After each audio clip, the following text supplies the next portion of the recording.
Instead, we must look inside the bank at the bank CEOs, at the Trump-era banking regulators who made it their mission, again, to give Wall Street everything it wanted. Monday morning quarterbacking aimed only at the actions of regulators this month is as convenient as it is misplaced, coming from those who never met a Wall Street wish list they didn't want to grant. Many who are the first to scold the regulators for their failures offer ready ears whenever bank CEOs line up at their offices complaining about out-of-control bank examiners. Remember some of those complaints at our hearing with Fed Chair Powell over the Fed merely reviewing capital just 3 days before Silicon Valley Bank failed? How soon we choose to forget. When we ask who should have known how the risks were building in these banks, we should start at the source with the executives. Silicon Valley Bank almost quadrupled in size over 3 years. Signature Bank more than doubled in that time. The principles here aren't complicated. Banks should be prudently managed, should be mindful of the full scope of risks they face, should diversify across companies and products. The committee must consider how these banks exploded in size in a way that was clearly unsustainable. Some explanations will focus on complicated sounding concepts like balance sheets, balance risk, and moral hazard, and stress tests, and liquidity ratios. Really, though, it comes down to more basic concepts: hubris, entitlement, greed, and always, always, always with big paydays at the end for the executives at the top. The CEO's own pay was tied directly to the growth of SVB. At SVB, executive bonuses were pegged to return on equity, so they took more risk by buying assets with higher yields to make higher profits. When those investments started to lose money, they didn't back down. It won't surprise anyone that Silicon Valley Bank went nearly a year without a chief risk officer. Venture capitalists fueled the bank's growth by forcing the companies they invested in and advised to keep their money at Silicon Bank. And then those same VCs turned around and sparked the bank run by telling the companies to pull their money out, creating more chaos, more panic. Signature Bank found itself in the middle of Sam Bankman-Fried's crime spree at the crypto exchange FTX. The bank let him open multiple accounts. They ignored red flag after red flag.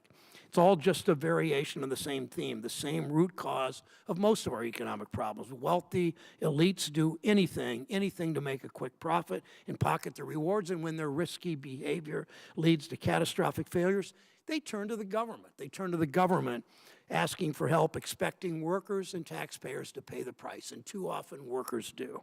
Even though no taxpayer money is being used to save these depositors, I understand why Americans are angry, even disgusted at how quickly the government mobilized when a bunch of elites in California were demanding it. People have a pretty good sense of whose problems get taken more seriously than others in this town. Of course, we have to prevent systemic threats to the economy, but corporate trade deals are a systemic threat to towns like I grew up in Mansfield, Ohio, and across the industrial Midwest.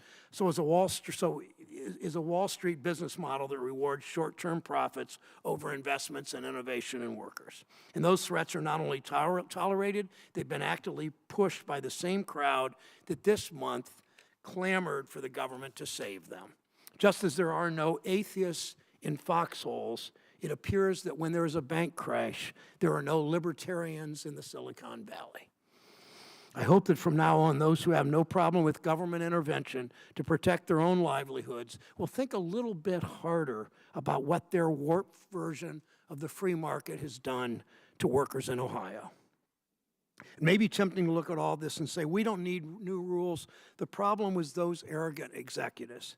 But there'll always be arrogant executives. That's exactly why we need strong rules and public servants with the courage and guts to stand up to bank lobbyists and enforce those rules. The officials sitting before us today know that their predecessors rolled back protections like capital and liquidity standards, stress tests, brokered deposit limits, and even basic supervision. They green-lighted those banks to grow and grow and grow, too big, too fast. There are important questions about deposit insurance we must consider. Whether the current amount works for everyone, including small businesses whose Real goal is to meet payroll. We expect bank executives to understand the basic principles of bank management, to know they can't grow a bank by over-concentrating business in specialized area, then pay themselves huge bonuses right up until things blow up. That's not being a trusted partner to your customers, it's taking advantage of them. These executives must answer for their bank's downfalls. I've called on the former CEOs of those banks, those failed banks, to testify. I thank Ranking Member Scott for joining us in that effort. But they must also face real consequences for their actions. Right now, none of the executives who ran these banks into the ground are barred from taking other banking jobs. None have had their compensation clawed back. None have paid any fines. Some executives have decamped to Hawaii. Others have already gone to work for other banks. Some simply wandered off into the sunset. It will surprise no one in Ohio that these bank executives face less accountability than a cashier who miscounts the cashier's box, the cash box. That's why I'll be introducing legislation to strengthen regulators' ability to impose fines and penalties, to claw back bonuses, to ban executives who cause bank failures from ever working in another bank. We need to look at bank regulators' ability to not only identify risks and problems at banks, but also be empowered to actually make the banks fix them. Today, my colleagues and I are asking GAO to follow up on a 2019 report where they highlighted communication failures and the extent to which senior bank management fully addressed identified deficiencies. I'm looking forward to hearing from our financial watchdogs today. We'll be watching them to make sure they assess the damage, hold accountable those responsible, fix what is broken. Last, I ask my colleagues to work together to make sure that our financial system is stronger after this crisis. Americans have watched the same pattern over and over and over again. A crisis occurs, some of us push for reforms. If we're lucky, we'll be able to seize the moment and actually pass some. But then the bank lobbyists go to work, and they are so good at their jobs. Politicians spend the ensuing years rolling back reforms right up until the next crisis.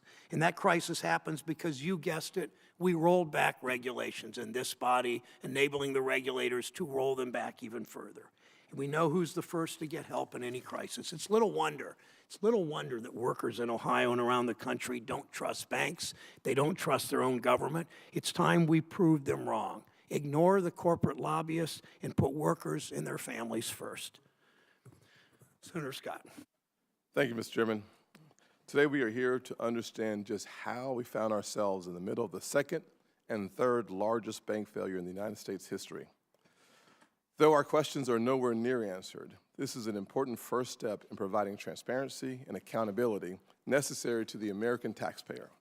I'd like to thank Mr. Chairman for taking the time and working with me to try to bring the bank CEOs into this hearing. I think it's incredibly important that we hear from the folks specifically and uniquely responsible for the failure of these banks, the folks who manage them.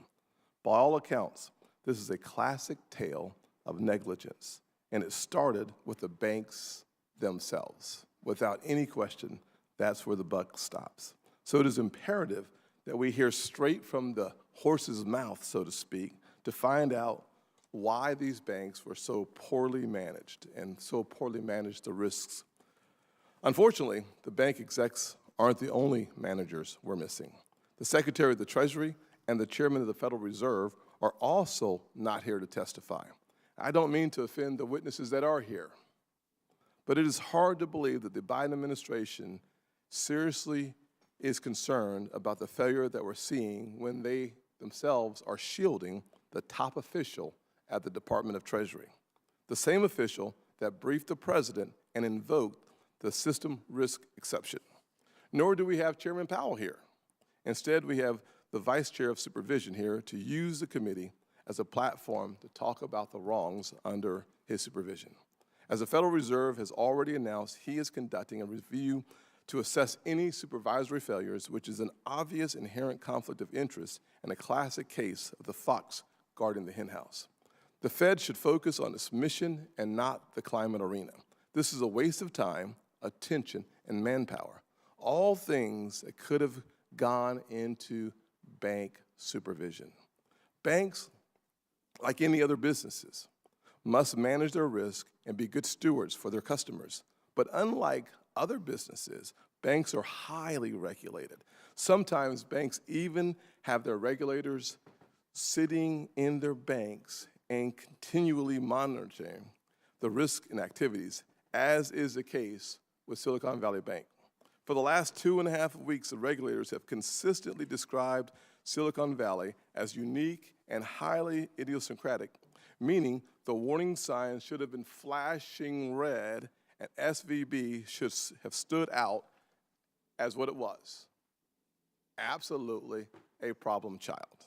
Clear as a bell were the warning signs. In fact, reports indicate that these warning signs were already flashing. And on March 19th, the New York Times wrote that Silicon Valley's bank risky practices were on the Federal Reserve's radar for more than a year. Moreover, Silicon Valley suffered from extreme interest rate risk due to investment in long-term securities that declined in value because of soaring inflation. Of all our supervisors, the Federal Reserve should have been keenly aware of the impact interest rate hikes would have on the value of these securities, and it should have been actively working to ensure the bank it supervises were hedging their bets and covering their risk accordingly. But now we know, based off your testimony, Mr. Barr, that the Fed was aware. In fact, in 2021, your supervisors found deficiencies in the bank's liquidity and its management, resulting in 6 supervisory findings. Later in 2022, supervisors then issued 3 findings related to ineffective board oversight, risk management weaknesses, and the bank's internal audit function.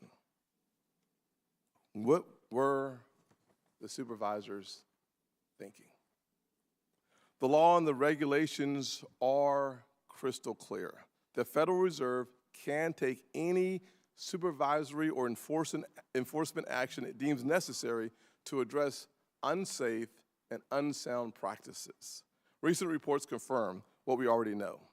Your priorities and your work with the San Francisco Federal Reserve Bank President, Mary Daly, centered on climate change, an issue wholly unrelated to the Federal Reserve's dual mandate and role as supervisor. Given SVB's social and climate agenda, one must ask if SVB's investments in climate cause the regulators to be a bit more permissive of its risks.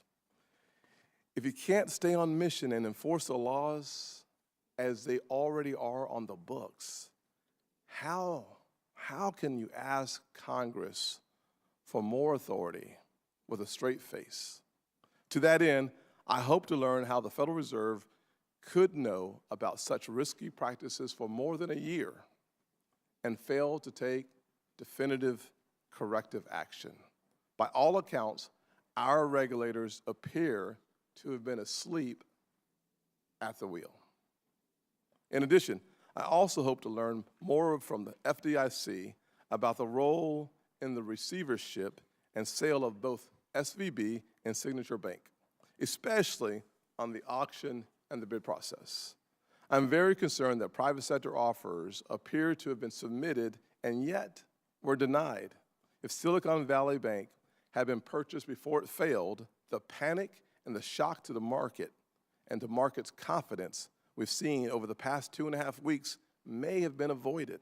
If Silicon Valley had been purchased over the weekend of March 10th, confidence in the marketplace may have sustained Signature Bank and prevented its failure. The FDIC's bid auction process has been a black hole for Congress and the American people, and we deserve answers.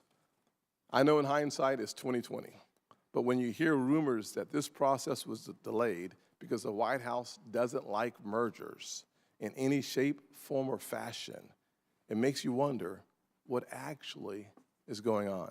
Sometimes, when it looks like a duck, quacks like a duck, it's just a duck. As I close on this opening statement, 3 things remain clear to me regarding SVB. First, the bank was rife with mismanagement. Second, there was a clear supervisory failure. Our regulators were simply asleep at the wheel. And finally, President Biden's reckless spending caused 40-year high in inflation, and the country, as well as the bank, experienced tremendous loss. Thank you, Ranking Member Scott. I'll introduce the three witnesses today. Martin Gruenberg was sworn in as chair of the Federal Deposit Insurance Corporation Board of Directors, January of 2023. Michael Barr took office as vice chair for supervision of the Board of Governors of the Federal Reserve in July of 2022 for a 4-year term. He serves also as a member, of course, of the Board of Governors. Nellie Liang has been the Undersecretary for Domestic Finance for the U.S. Department of Treasury since July of 2021. Thanks for all of you for joining us. And Mr. Gruenberg, if you would begin. Thank you. Thank you, Mr. Chairman.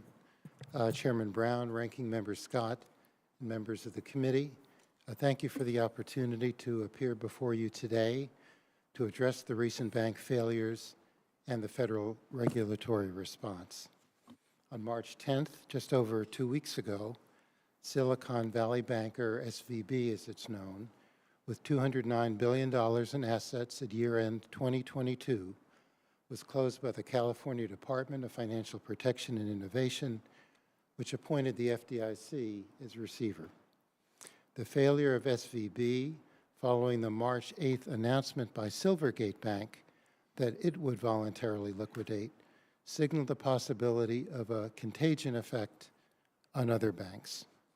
On Sunday, March 12th, just 2 days after the failure of SVB, another institution, Signature Bank of New York, with $110 billion in assets at year-end 2022, was closed by the New York State Department of Financial Services, which also appointed the FDIC as receiver. With other institutions experiencing stress, serious concerns arose about a broader economic spillover from these failures. After careful analysis and deliberation, the boards of the FDIC and the Federal Reserve voted unanimously to recommend, and the Treasury Secretary, in consultation with the President, determined that the FDIC could use emergency systemic risk authorities under the Federal Deposit Insurance Act to fully protect all depositors in winding down SVB and Signature Bank. It's worth noting that these two institutions were allowed to fail. Shareholders lost their investment, unsecured creditors took losses, the boards and the most senior executives were removed. The FDIC has authority to investigate and hold accountable the directors and officers of the banks for the losses they caused and for any misconduct in the management of the institutions, and the FDIC has already commenced these investigations.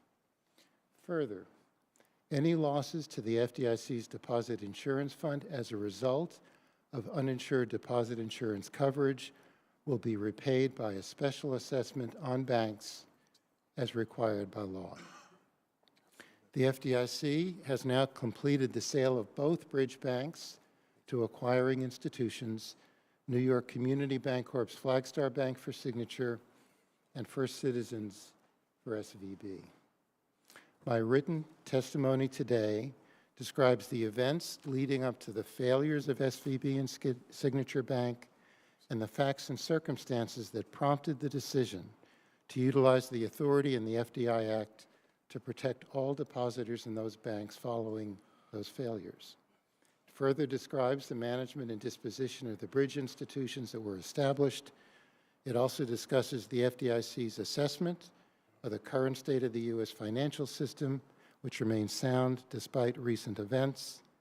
In addition, it shares some preliminary lessons learned as we look back on the immediate aftermath of this episode. In that regard, the FDIC will undertake a comprehensive review of the deposit insurance system and will release a report by May 1 that will include policy options for consideration relating to deposit insurance coverage levels, excess deposit insurance, and the implications for risk-based pricing and deposit insurance fund adequacy. In addition, the FDIC's Chief Risk Officer will undertake a review of the FDIC supervision of Signature Bank and will also release a report by May 1. Further, the FDIC will issue in May a proposed rulemaking for the special assessment for public comment.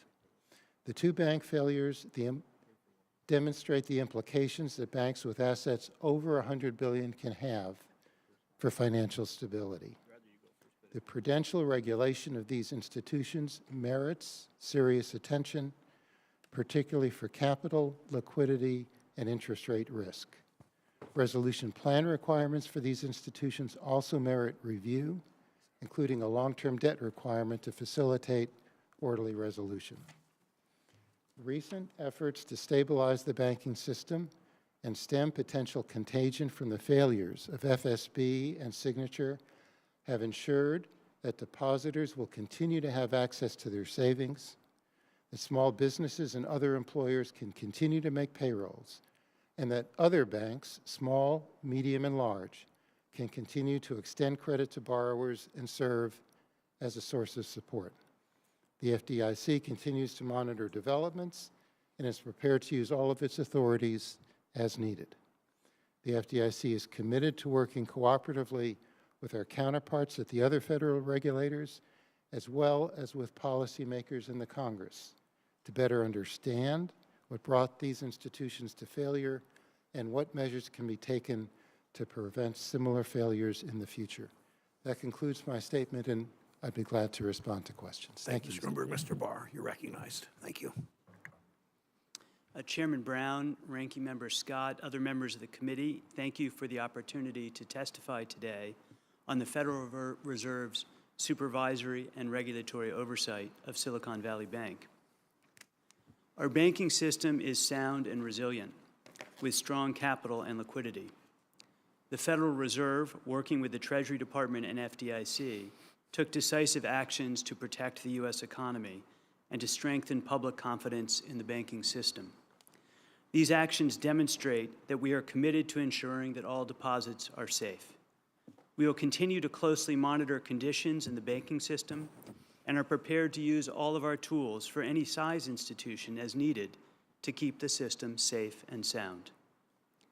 At the same time, the events of the last few weeks raise questions about what more can be done and what more should be done so that isolated banking problems do not undermine confidence in healthy banks and threaten the stability of the banking system as a whole. At the forefront of my mind is the importance of maintaining the strength and diversity of banks of all sizes that serve communities across the country. SVB failed because the bank's management did not effectively manage its interest rate and liquidity risk, and the bank then suffered a devastating and unexpected run by its uninsured depositors in a period of less than 24 hours. Immediately following SVB's failure, Chair Powell and I agreed that I should oversee a review of the circumstances leading up to SVB's failure. In this review, we are looking at SVB's growth and management, our supervisory engagement with the bank, and regulatory requirements that applied to the bank. The picture that has emerged thus far shows SVB had inadequate risk management and internal controls that struggled to keep pace with the growth of the bank. Supervisors began delivering supervisory warnings near the end of 2021. Our review will consider whether these supervisory warnings were sufficient and whether supervisors had sufficient tools to escalate them. We are also focusing on whether the Federal Reserve's supervision was appropriate for the rapid growth and vulnerabilities of the bank. While the Federal Reserve's framework focuses on size threshold, size is not always a good proxy for risk, particularly when a bank has a non-traditional business model. Turning to regulation, we are evaluating whether application of more stringent standards would have prompted the bank to better manage the risks that led to its failure. Staff are also assessing whether SVB would have had higher levels of capital and liquidity under those standards, and whether such higher levels of capital and liquidity could have forestalled the bank's failure or provided further resilience to the bank. We need to move forward with our work to improve the resilience of the banking system, including the Basel III endgame reforms, a long-term debt requirement for large banks, and enhancements to stress testing with multiple scenarios so that it captures a wider range of risk and uncovers channels for contagion like those we saw in the recent series of events. We must also explore changes to our liquidity rules and other reforms to improve the resilience of the financial system.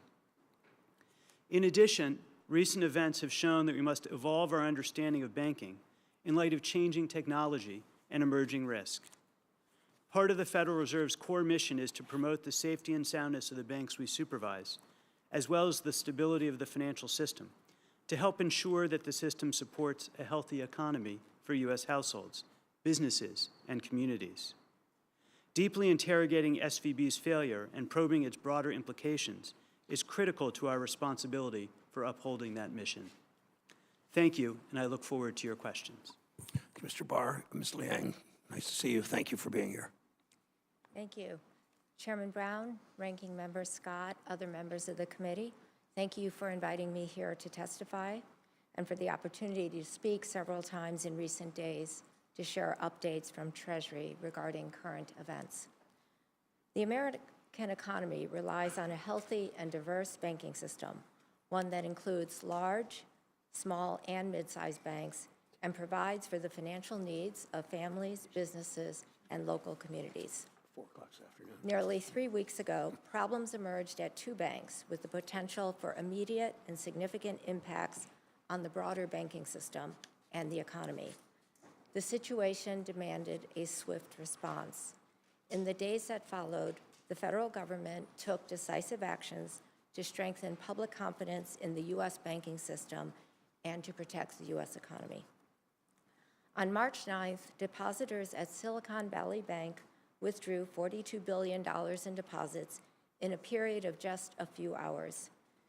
After concluding that significant deposit withdrawals would continue the next day, the California state regulator closed SVB and appointed the FDIC as receiver.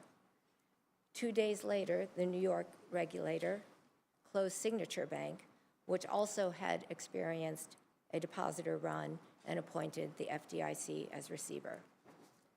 Treasury worked to assess the effects of these failures on the broader banking system, consulting regularly with the Federal Reserve and FDIC.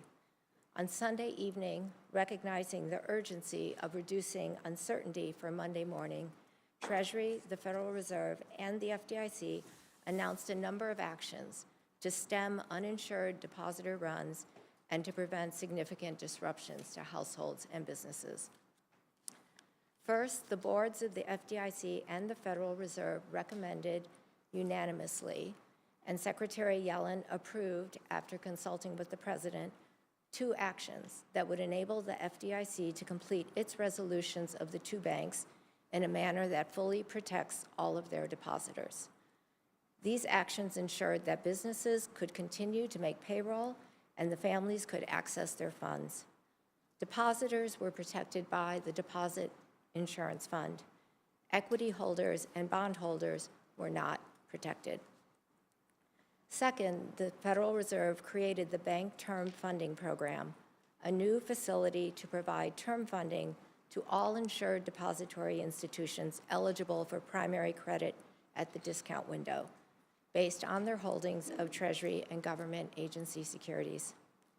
This program, along with the pre-existing discount window, has helped banks meet depositor demands and bolstered liquidity in the banking system.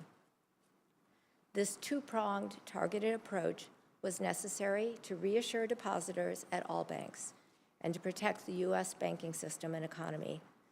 These actions have helped to stabilize deposits throughout the country and provided depositors with confidence that their funds were safe. In addition to these actions, on March 16th, 11 banks deposited $30 billion into First Republic Bank. The actions of these large and mid-sized banks represent a vote of confidence in the banking system and demonstrate the importance of banks of all sizes working to keep our economy strong. Moreover, on March 20th, deposits in certain assets of Signature Bridge Bank were acquired from the FDIC, and on March 26th, the deposits in certain assets of Silicon Valley Bridge Bank were acquired from the FDIC.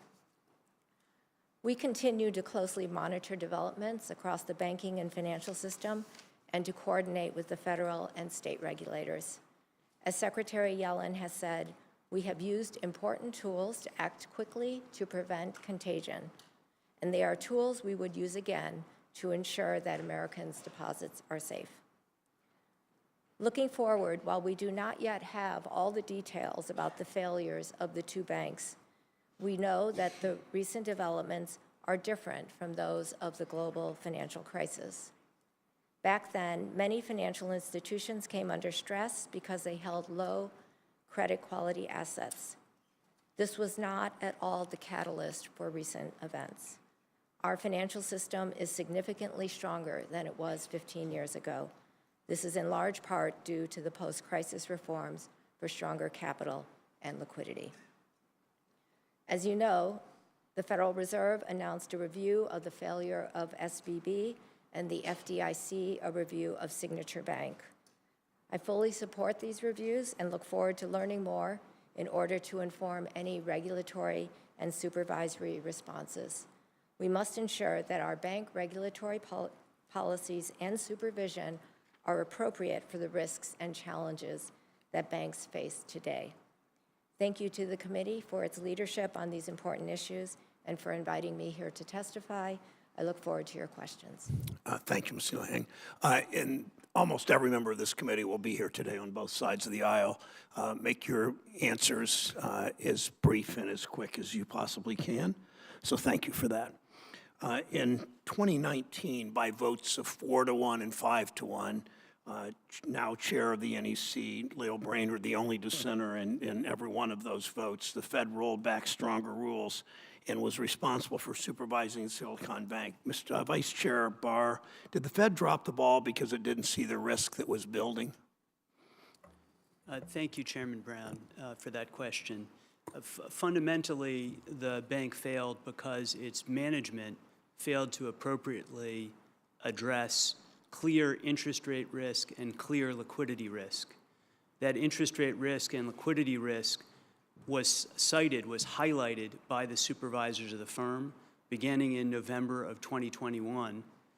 The board the Federal Reserve Bank brought forward these problems to the bank, and they failed to address them in a timely way.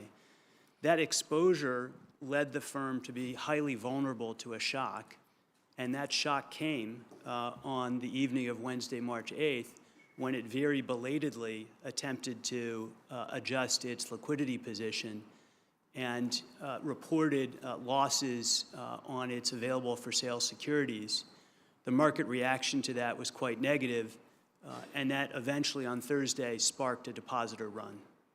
So some of their practices appear to have violated the basic principles of Banking 101, concentration risk, over-reliance on uninsured deposits, inadequate liquidity, poor risk management, the list goes on. How poorly managed was this bank?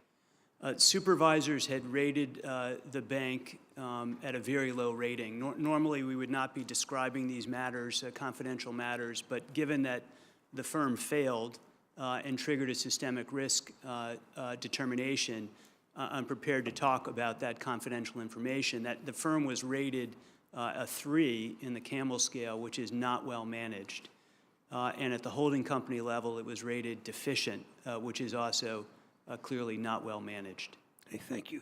Chair Gruenberg, I heard from many small businesses over that weekend who had money in SVB and were worried about making payroll in Ohio, making payroll as a result of the failure. I heard from Ohio small banks and credit unions worried about deposits leaving their institutions. I know that I'm not unique. Many of my colleagues from both sides of the aisle heard those same concerns in their state. Given the unprecedented scale of the bank run, what would have been the impact on small banks and small businesses across the nation if you and other regulators had not taken action to protect depositors at SVB and Signature Bank? Senator, that was our central concern.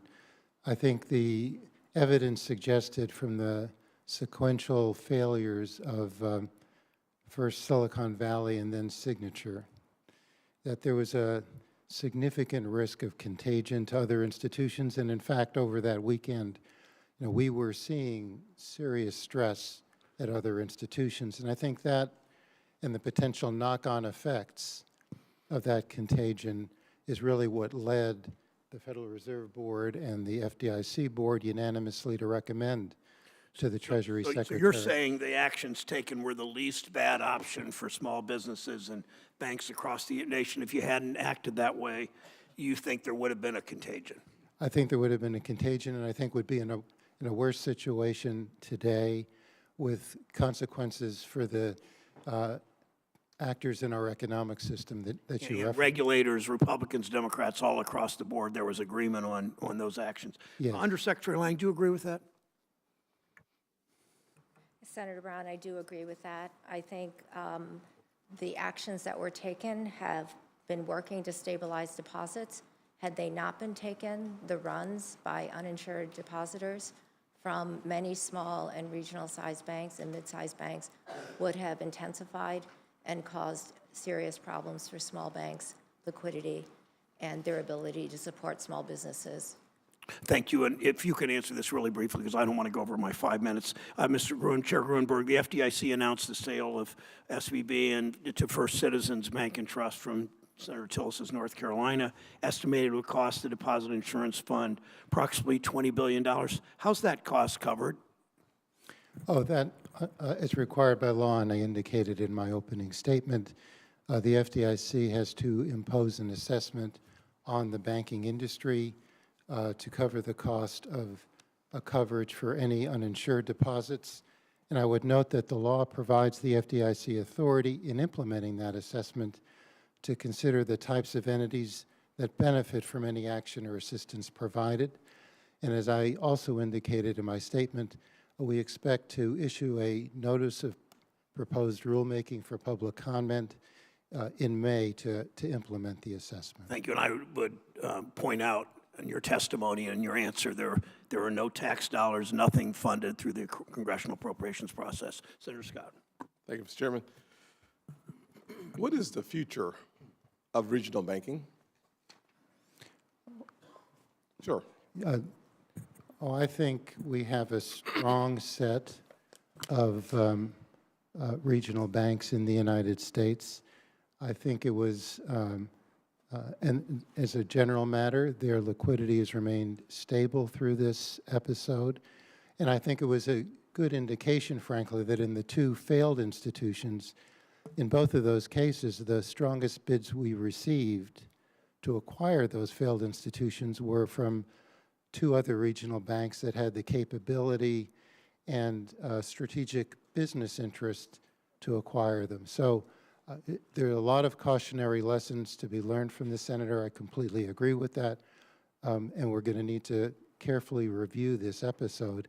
But as a general proposition, I think the regional banks in the United States remain a source of strength for the system.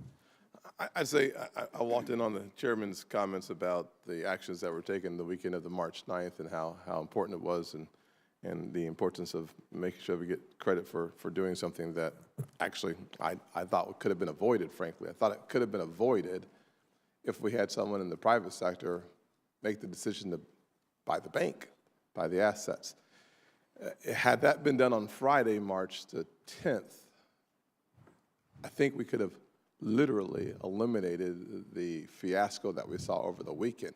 Were there folks interested in buying Silicon Valley Bank on Friday? Senator, just to be clear, before the bank failed on an open institution basis? After. After the failure on a closed basis. Yes. We had expressions of interest. I mean, remember, this was a very rushed process, if I may say. The bank failed on Friday morning. We had to, the other institution failed over the weekend. We had to set up two bridge institutions to manage those failed banks. To your point, though, we had expressions of interest. We quickly set up a bidding process that we ran on Sunday. We received two bids. One wasn't valid because it had not been approved by the board of the bank, and the other, after we evaluated it, indicated that it was more expensive than a liquidation of the institution would have been to the FDIC. So in effect, we did not have an acceptable bid, And it was really a determination that we made to try to set up two bridge institutions to manage for a short period of time these two failed banks, and then to organize a bidding process, an open bidding process for both institutions, which we ultimately were able to implement successfully and sell Signature Bank previous weekend, 2 weekends ago, and then to sell SVB this past weekend. Are you suggesting that the fact that the board had not approved the decision the offer that was on the table was the primary reason why you turned down that offer? It was one of the bids. As a matter of, we were required for a bank to make a valid offer for the Yes. board of the bank. To approve the offer? Yeah, as a That matter was the of primary reason why you did not go For forward that, with for that bid, the other bid did not have that issue, but the other bid was more costly than liquidation would have been. So you're suggesting that a private sector engagement would have increased the cost, not decreased the cost? At that point, I think in part because it takes a bit of time for, this was a substantial institution, it takes some time for a bank to do appropriate due diligence, to evaluate the assets and liabilities, and to make an informed bid for the institution. And I think as a practical matter, that was difficult to do given the compressed time frame over that initial weekend. I think that's why we set up the bridge institutions to try to put in place quickly an orderly bidding process where any interested party could submit a bid, have an opportunity to do due diligence in order to evaluate the institution, and to make an informed bid. I think we were ultimately able to do that for both of these failed institutions. I'll just say with my remaining time that I look forward to the second round of questions, but I will say without question that if we would have had a better private sector engagement with quicker action from the feds, I think we could have avoided the concept that rushed us to a decision, which was a concern of contagion in part. That could have been avoided if we had a decision made on Friday, if there were private sector folks willing to make a decision. But we'll have an opportunity, hopefully, on the second round. Thank you, Senator Warner from Virginia. Welcome. Well, thank you, Mr. Chairman, and thank you for having this hearing. It's good to see all of you. A couple weeks ago, when we were in a Finance Committee hearing, I asked Secretary Yellen that I thought it was very important that we try to get all the facts out about what happened here. I very much appreciate Vice Chairman Barr, you taking on this unenviable task of sorting this out. Because I've got real questions. Was this a regulatory and bank management failure? Or was it, as some on my side of the aisle have indicated, was it a statutory failure? If it was a statutory failure and an additional test or activity was needed, I'm all for putting it in place. But my operating premise at this point is, if this had been not a $200 billion bank, but a $5 billion bank, that management's mistakes, not having a risk officer or other items, and failure of basic prudential regulation should have caught this. We had two chief regulators, a state regulator that at some point, Mr. Chairman, I hope we would get in front to. Where were they? And obviously the San Francisco Fed. So I'm going to be very interested in making sure we get to the bottom of this. I think some of the things you've already pointed out, Vice Chair Barr, is that the bank's business, concentrating in one industry, an industry that I used to be part of, but the fact that there was such high concentration of counterparty risk, my understanding, 10 depositors alone had about $13 billion of deposits. Again, it seems to me interest rate mismanagement is banking 101, and again, even at a $5 billion bank, this should have been called out. I also think the speed, I've often cited the fact that the largest bank failure we've seen was WAMU back in the crisis. $16 billion left that bank over a 10-day period. In this case, $42 billion, the equivalent of 25 cents on every deposit, went out in 6 hours. I'm not sure at that point what regulatory structure could have prevented that. And at least from reports, it seems to me that and I say this as somebody who used to be in the VC industry, some of the very VCs who banked for a long time at SVB may have started this run and demanded all of their ancillary companies all go out at once. So, Vice Chairman Barr, can you take us through with a little more detail, starting Wednesday night through Friday afternoon, how this happened, how we got here, and what you've seen so far? Thank you very much, Senator. I'll start where you did, which is this is a textbook case of bank mismanagement. The risks the bank face, interest rate risk and liquidity risk, those are bread and butter banking issues. The firm was quite aware of those issues. They had been told by regulators. Investors were talking about problems with interest rate and liquidity risk publicly, and they didn't take the action necessary. They were quite vulnerable to risk, to shocks, and they didn't take the actions necessary to meet that. What happened on Wednesday night is they belatedly attempted to improve their liquidity position, and they did it in a way that spooked investors, that spooked depositors, that spooked the market. Nonetheless, on Thursday morning, things appeared calm, according to the bank's report to supervisors. But later Thursday afternoon, deposit outflows started. And by Thursday evening, we learned that more than $42 billion, as you had indicated, had rushed out of the bank. That's an extraordinary pace and scale. Federal Reserve Bank staff worked with the bank through the afternoon, evening, and overnight to try and find enough collateral that the Federal Reserve could continue discount window lending against. On Friday morning, it appeared that it might be possible to meet the outflow that was expected the day before. But that morning, the bank let us know that they expected the outflow to be vastly larger based on client requests and what was in the queue. A total of $100 billion was scheduled to go out the door that day. The bank did not have enough collateral to meet that. And therefore, they were not able to actually meet their obligations to pay their depositors over the course of that day, and they were shut down. Senator Crapo is recognized from Idaho. Thank you very much, Mr. Chairman. In your testimony, Mr. Barr, you indicated that you were going to be, in one of the aspects of what you're working on, you're going to be looking at whether more stringent standards are needed. And I want to follow up on Senator Warner's questions relating to this argument that has been put out there, I think, as a part of the blame-shifting game, and there's a lot of that going on right now, that it was a statutory failure. That brings us to the 2018 reforms, Senate Bill 2155. And I just want to read to you a couple of sentences out of Senate Bill 2155 with regard to the question of whether that legislation prohibited our federal regulators, and particularly the Fed, from doing anything they needed to do with regard to applying the appropriate strict standards. And to start out with, I will read what Senate Bill 2155 did was to stop a one-size-fits-all system and mandate, by changing the word may to shall, mandate that the Federal Reserve tailor its regulations to the risk and so forth.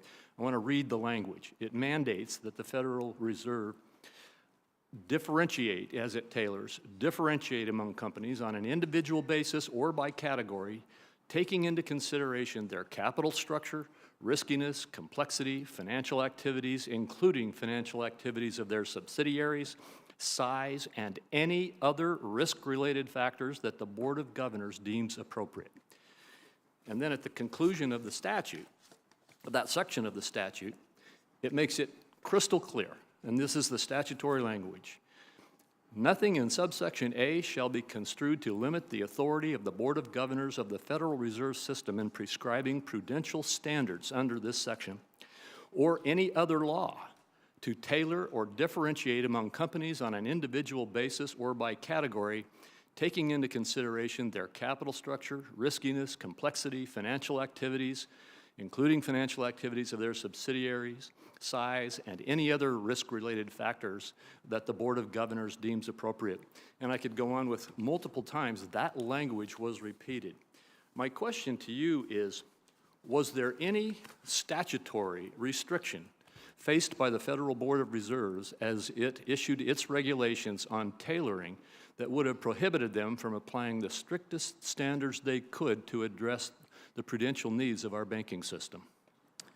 Thank you, Senator Crapo. I agree with you. There was substantial discretion under that act for the Federal Reserve to put in place tailoring rules that were different from the tailoring rules that it put in place in 2019. I think there is still to this day a substantial discretion in changing those by notice and comment rulemaking. That's one of the areas that we'll be looking at in our review, whether there should be appropriate changes. There are some areas for, particularly for smaller firms between 50 and 100 billion, where the act is more prescriptive. But for the firms of the category that we're addressing today, there's substantial discretion for the Federal Reserve to change those rules in a way that is supportive of safety and soundness and financial stability. Thank you, and I appreciate your answer. You said recently that the bank failed, referring to SVB, as the public began to focus on changes in values of securities in the bank's held-to-maturity account. That's correct, right?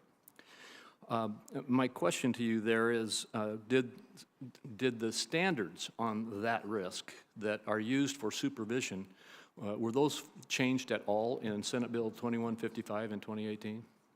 The standards for capital rules are determined by the bank agencies. The bank agencies made a decision to, for smaller categories of these large banks, to not require the pass-through of AOCI into the capital structure. But that was a decision that is available to be altered by the discretion of the bank agencies. And was not mandated by 2155? No, it was not mandated by 2155. Last question is, under the current standards that are applied with regard to capital, was SVB adequately capitalized? Prior to its failure, it was categorized under current capital rules as well capitalized. All right, thank you very much. Thanks, Senator Crapo. Senator Cortez Masto from Nevada is recognized. Thank you, Mr. Chair. Thank you, all three of you, for being here. Vice Chairman Barr, let me start with you. You've talked about how the Federal Reserve is undergoing an investigation to determine whether the Federal Reserve actually failed in this instance. Is the Federal Reserve the appropriate body to conduct this investigation, or should we have an independent investigation? Thank you, Senator. It's a terrific question. We describe what we're doing as a review. We're reviewing our own practices. I think it's an important part of risk management to do self-assessment. I think it would be irresponsible and imprudent of us not to do self-assessment. We're going to take that very seriously. We're going to be thorough. We're going to be transparent. And we're going to be far-reaching in that self-assessment. I also think it's appropriate for outsiders to have independent reviews, and we expect and welcome independent reviews of our actions. And if you uncover in your investigation that the Federal Reserve failed here in some of its supervisory roles, will you make that public? Yes, we intend to make our report fully public on May 1st, and that report will include, normally it's not our practice to include, but that report will include confidential supervisory information such as the exam reports. And in the scope of your review, you identify the scope of that review in your written testimony. Is there anything in addition that's not in your written testimony that you will be reviewing here in that scope? Thank you, Senator. I've asked the staff to be far-reaching. So if they determine that an issue should be in scope, they have full discretion to put that issue in scope and to address it in the review. So there are no limitations on their ability to review how the Federal Reserve conducted its supervision and the regulatory oversight of the firm. Thank you. And then one final thing, because there's been a lot of discussion about the previous rollback of some of the regulation in votes in this body just recently. If you find that that change in the law impacted the Federal Reserve's ability to conduct the appropriate tests based on the tiering of the bank's assets, would you be forthcoming with that and say so? Yes, we intend to describe where we think supervisory and regulatory failings occurred. If changing those to make them what we think is the right standard would require an act of Congress, we will say so in that review. And then Chairman Grunberg, same to you. You're conducting a scope of the FDIC. Are you comfortable that you can conduct that and be transparent and accountable, or should there be an independent body looking at this? I think there's room for both. As Michael indicated, I think it's important for each of our agencies to look internally at our supervision of these institutions and draw lessons from it. In our case, we've asked our Chief Risk Officer, who's not directly involved in the supervision process and whose role is to evaluate risk at the FDIC, to undertake this internal review of our supervision of Signature Bank. Thank you. And then there's been a lot of talk in the media about the executive salaries, about the executive bonuses, about the sale of stock. Let me ask the three of you. My first question is, what authority do you have to claw back any of those bonuses or the executive pay, or even deal with the sale of the stock? And maybe, Mr. Grunberg, let's start with you and then go down. Thank you, Senator. You know, as I indicated in my opening statement, the FDIC, for every failed institution, is required to undertake an investigation of the conduct of the members of the board, the management of the institution, as well as professional service providers and other institution-affiliated parties. We've already begun that investigation, and we have significant authority under the law, depending on the findings of the investigation, to impose civil money penalties, restitution, and as well bar individuals from the business of banking.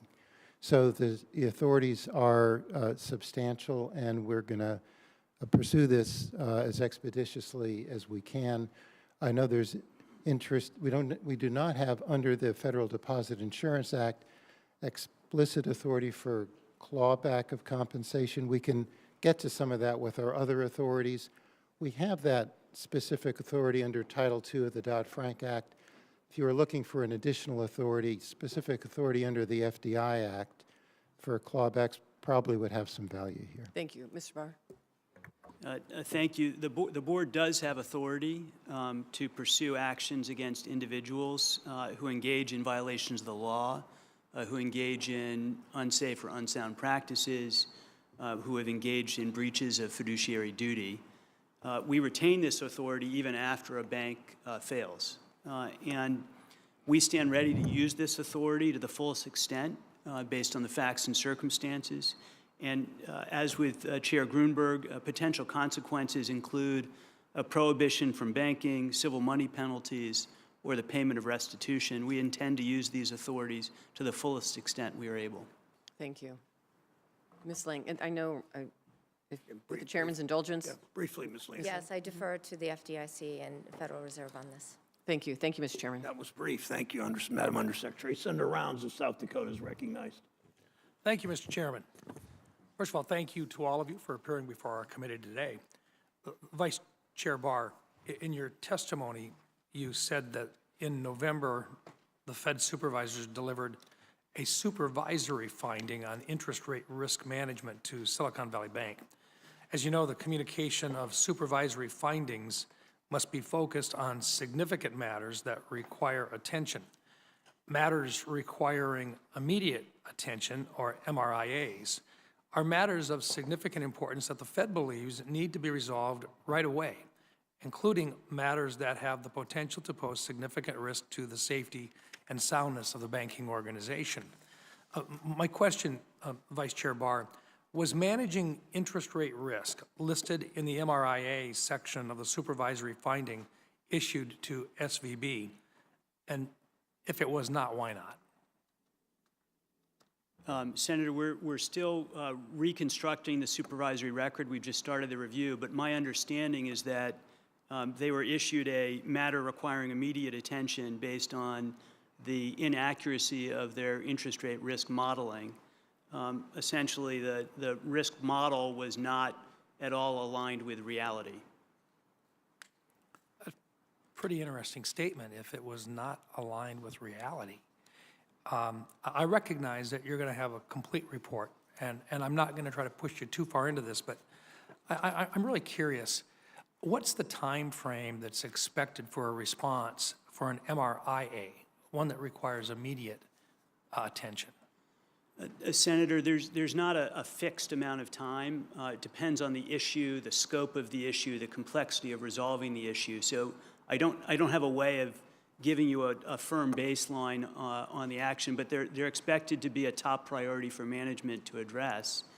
And particularly in the interest rate environment that we're in, and knowing that the firm had been cited previously for other problems with liquidity risk management and interest rate risk management, supervisors would expect that that would take a high priority attention by top management.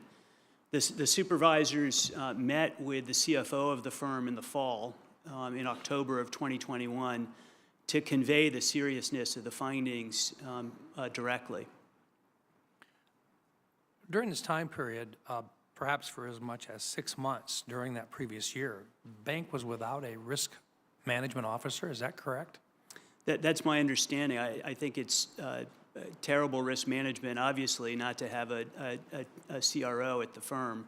You need an effective CRO as part of risk management of the firm. And as I indicated previously, the supervisors had told the firm in the summer that they had deficiencies in governance and controls at the management level and the board level, and that was related to their failure to appropriately manage risk.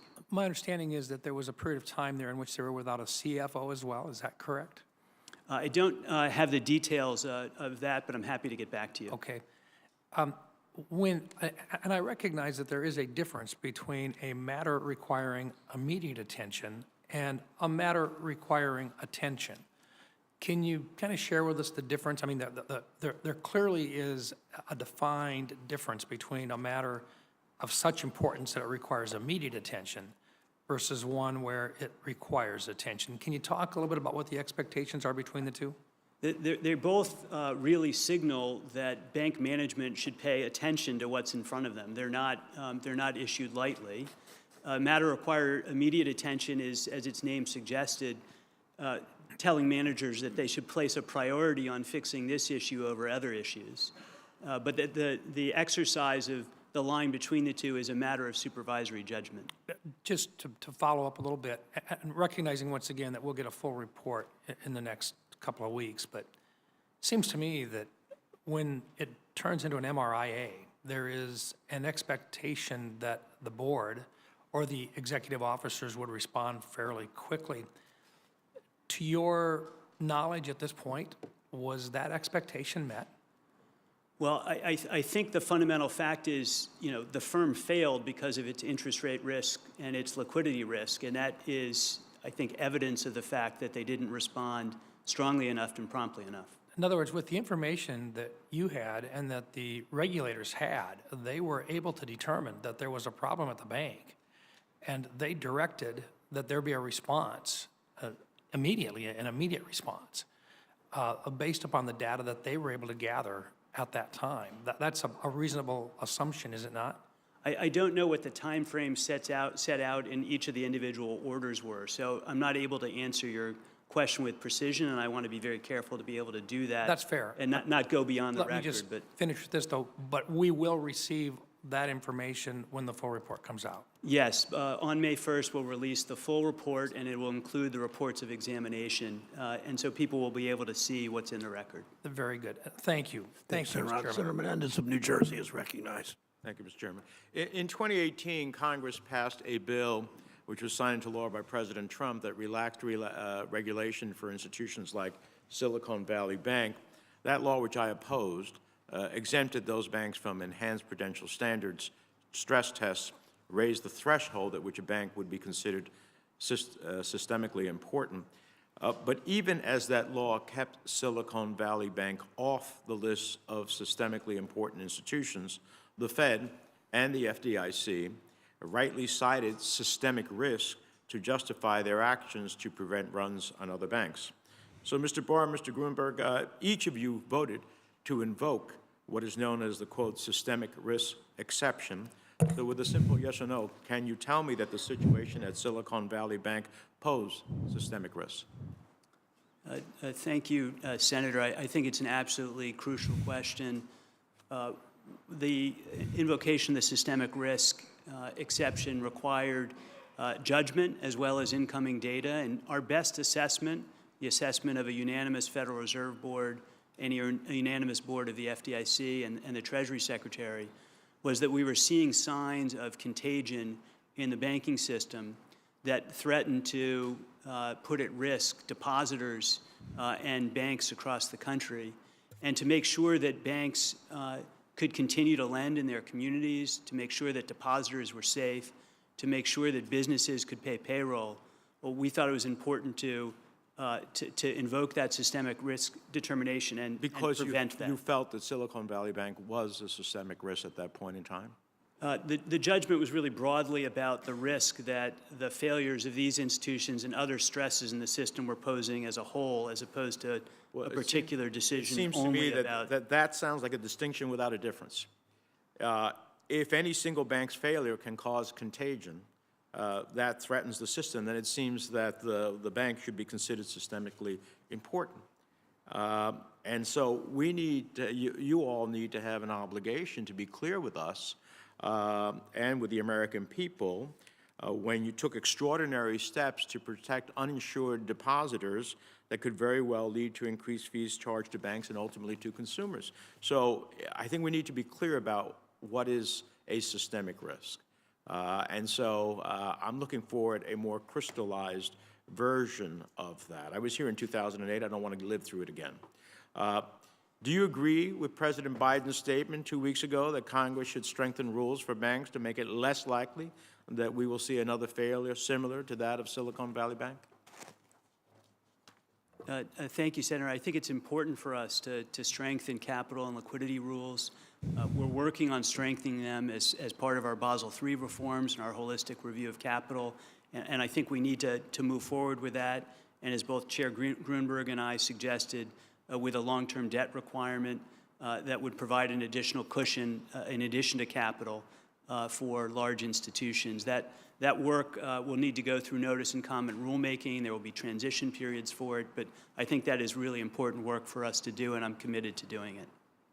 Well, let me ask you, Mr. Barr, this morning I, along with Senator Rounds and other members of this committee, sent a letter to Chairman Powell asking him to explain whether the feds applied enhanced supervision or prudential standards to Silicon Valley Bank or any similar sized bank using the Fed's existing authority.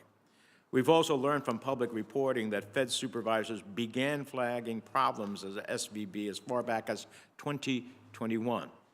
Now, I understand we have a lot more to learn about the facts of what transpired, both at the bank with any management failures, but I expect that we're going to see that all factored in as part of a review. So as you begin that review, let me ask you, do you agree with Chairman Powell's statement last week that from what we know, it is, quote, clear that we do need to strengthen supervision and regulation?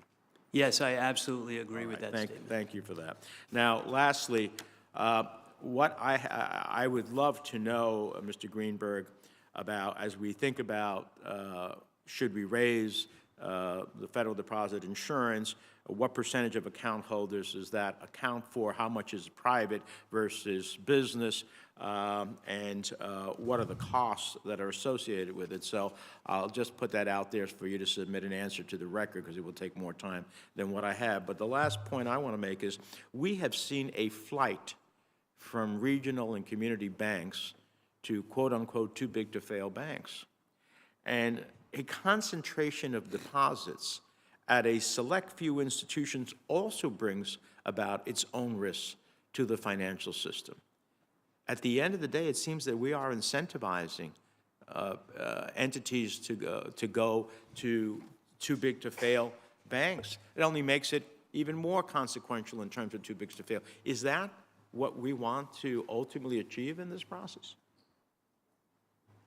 Senator, I think that the goal of the actions that we took are to make sure that we have a thriving and diverse system of banking in the United States, including community banks and regional banks that are the lifeblood of many communities all across the country. Thank you. Senator Menendez. Senator Kennedy, Louisiana is recognized. Thank you, Mr. Chairman. Thank you all for being here today. Chairman Barr, the Federal Reserve, rather, stress tested 34 banks in 2022. Is that correct? Senator, I don't have the exact number in front of me, but that Well, sounds, I have your that report. sounds, that I have sounds your correct. report. It says 34. And the cutoff was $100 billion. Is that right? Yes. Okay. You didn't stress test Silicon Valley Bank, did you? No, under the Federal Reserve Board's rules that were put in place for the transition into the stress testing, it takes a while for a firm to be considered above the threshold. Yeah. They need to have a rolling four-quarter average. Did you stress test Silicon Valley Bank in 2022? No. Okay. Silicon Valley Bank had $100 billion, more than $100 billion in assets at the end of 2021, did it not?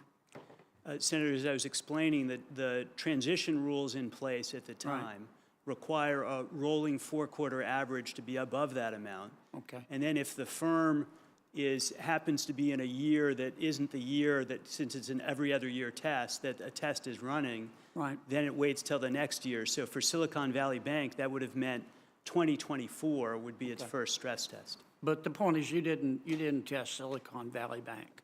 We did not apply a stress test to Silicon Valley Bank. right. It was, of course, using its own stress test. Did you as part have of the authority to do it? Under our existing regulations, no. We would have to change our regulations to have that authority. Under the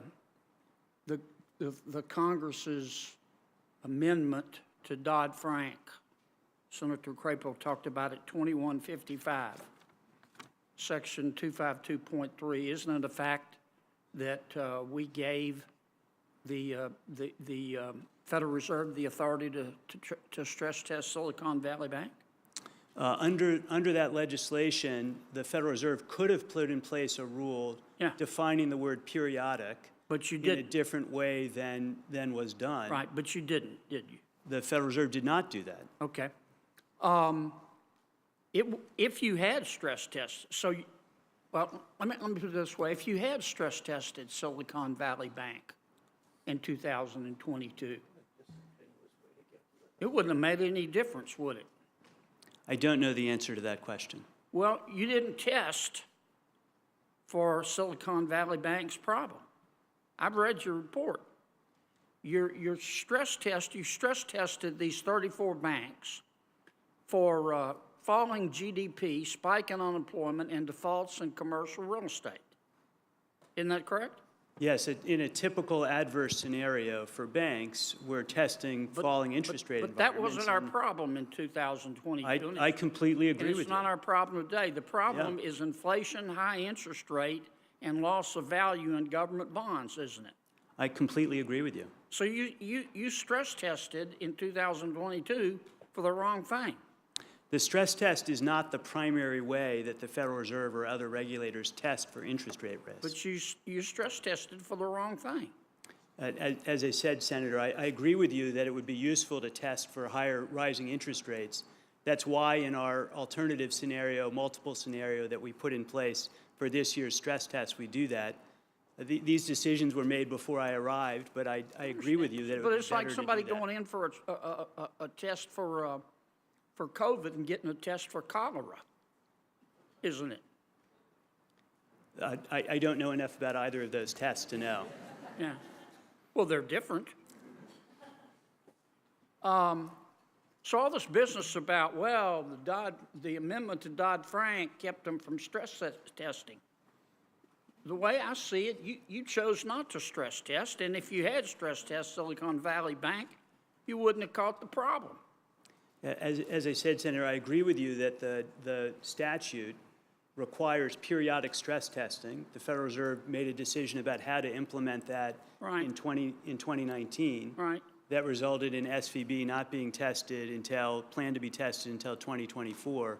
Well, But as I said, the stress test requirements. You knew from I'm sorry to cut you off, but the chairman's going to cut me off in a second. But you knew, the Federal Reserve knew well in advance that Silicon Valley Bank had a problem with holding too much of its money in interest rate sensitive long government bonds, didn't you?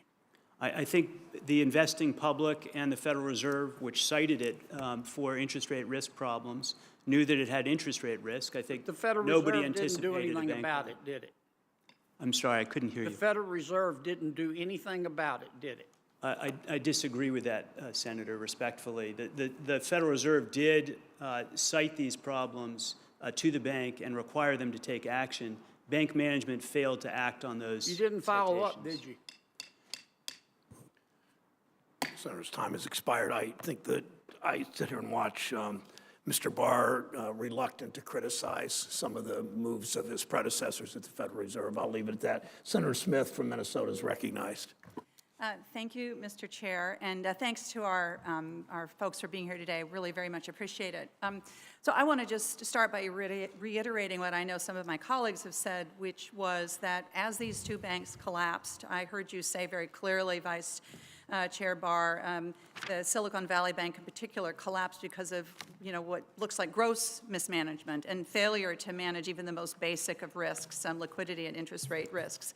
The Biden administration and regulators took strong and decisive action to protect people and to keep our banking system safe and secure. And the reality is that that action that you took was necessary, but it was also extraordinary. Extraordinary actions were called for in the moment. And you, of course, don't want to have to use extraordinary actions. You want to be able to rely on banks to make good decisions and to protect their shareholders and to protect their depositors. But let me just clarify one thing before I want to follow up a little bit on Senator Kennedy's questions. The Fed, under the previous Vice Chair of Supervision, put into place rules that I think there's a question about whether those rules, I think even in the moment, you were critical of those rules. Is that right? Yes, that's correct. And so your review will take a look at what would have happened if those rules hadn't been in place, and then you can make decisions about what new rules need to be in place to protect from this kind of extraordinary situation that we saw with these two banks. Is that correct? Yes, that's correct, Senator. So I think that's just important for us all to understand here as we think about what has happened. The Silicon Valley Bank's failure was the result, it appears, of management failures at many levels, all coming together at the worst possible time. And I'm particularly struck by the bank's failure to manage interest rate risk. You and I talked about this last week, which is basic bank management. It's not rocket science to manage interest rate risks. Interest rates, were near zero for more than a decade, and a lot of business models, it appears, including Silicon Valley Bank's business model, was predicated on basically free money. And that obviously presents risks when that changes. So I'm concerned, Vice Chair Barr, about other institutions, banks and non-banks alike, how they are managing what must be similar interest rate risks. Could you just address that and talk about how the Fed right now and others are monitoring that interest rate risk and what that tells you about where we need to do differently? Thank you, Senator. Let me just start with the basic point, which is the banking system is sound and resilient. Most banks are highly effective in managing interest rate risk and liquidity risk.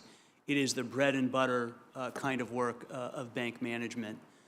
So we are monitoring the financial system, monitoring the banking system. We're looking at interest rate risk and liquidity risk across the banking system to assess that. Where banks need to do better at interest rate risk and liquidity risk management, we're pointing that out. But I think the fundamental point is the banking system is sound and resilient. I might have mentioned to you when we spoke that I had a chance to meet with a group of Minnesota bankers, including Minnesota has more community bankers, I think, per capita than any state in the country, and they were eager to point out to me that their business models are very different from the business models of highly risky enterprises like Silicon Valley Bank. And so I appreciate you raising that. In fact, I've been getting texts from some of my bankers today watching this hearing and wanting to point out that difference. Mr. Barr, can you talk about the risks of interest rate, sort of this interest rate risk, as it might affect non-banking institutions, as for example, mortgage loan companies? Thank you. First, let me just say, as you indicated, I hear from community bankers as well, and I know many other senators have in your home states, the vibrancy and the health of that community banking sector, and we see that too. We are obviously looking at interest rate risk as it affects not only banks, but also the non-bank sector. We look at, of course, at non-bank mortgage servicers, we're looking at hedge funds, we're looking broadly across the financial landscape to see where those risks might arise and how those might propagate in other ways into the banking system. So we're highly attuned to that. But again, I think the basic point is that the banking system is sound and resilient, depositors are safe, and we've, through our actions, demonstrated that. Thank you very much. Thank you, Mr. Chair. Senator Smith. Senator Lummis of Wyoming is recognized. Thank you, Mr. Chairman, and thank you, panel. I want to follow up a little bit on Senator Kennedy's line of questioning.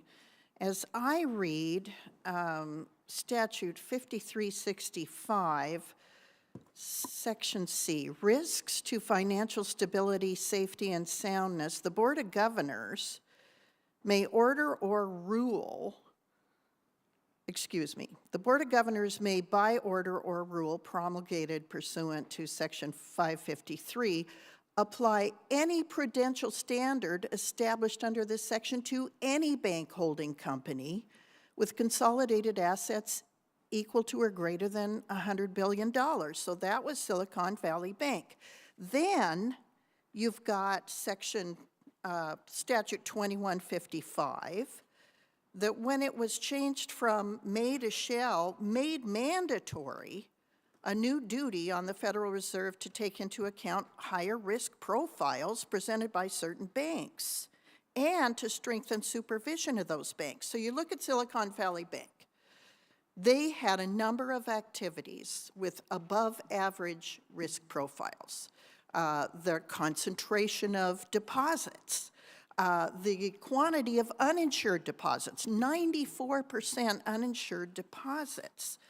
Then you look at Federal Reserve Authority under Regulation YY to impose additional risk-based or leverage capital or liquidity requirements or other requirements the board deems necessary to carry out the purposes of Dodd-Frank.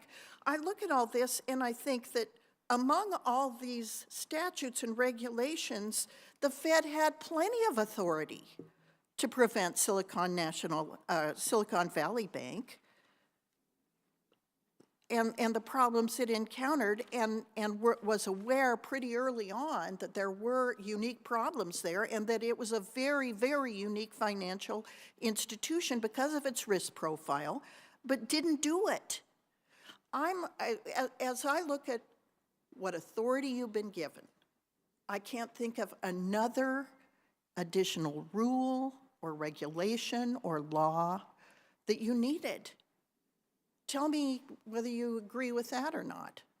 Senator, I agree that the Federal Reserve has substantial discretion to alter through notice and comment rulemaking the rules that were put in place in 2019 with respect to firms over $100 billion. There are some areas that the statute would provide some limitation to, but there is substantial discretion for the Federal Reserve to change its rules for firms in the $100 to $250 billion range. Change its rules, what would it have to do?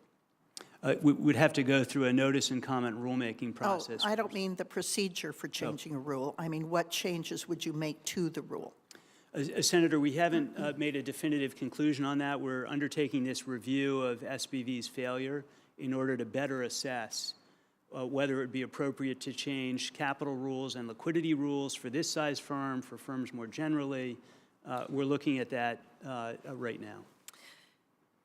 Is fractional reserve banking overly risky in this age of online banking? Senator, let me just say, repeat what I said before, which is that overall the safety and soundness of the banking system is strong. Banks are safe and sound. Depositors should feel assured that their deposits are safe. Well, here's the problem, though. As I see it, the way that these banks have been managed, Wyoming's community banks may end up paying for this through higher assessments from the FDIC. Am I correct, Mr. Grunberg?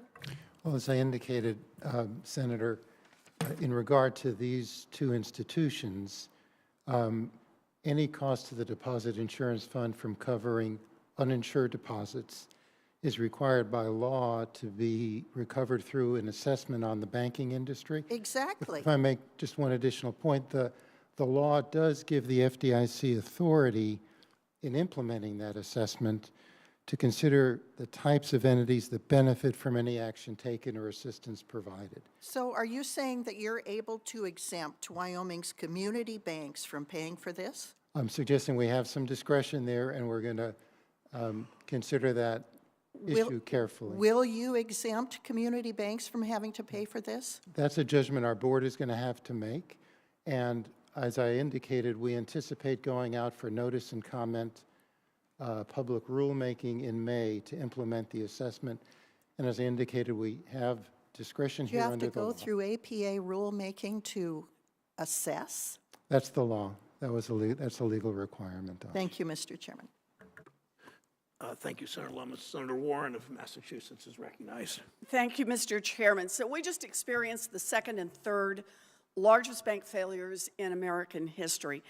Executives at SVB and Signature took wild risks and must be held accountable for exploding their banks. And I'll soon introduce a bipartisan bill to do exactly that.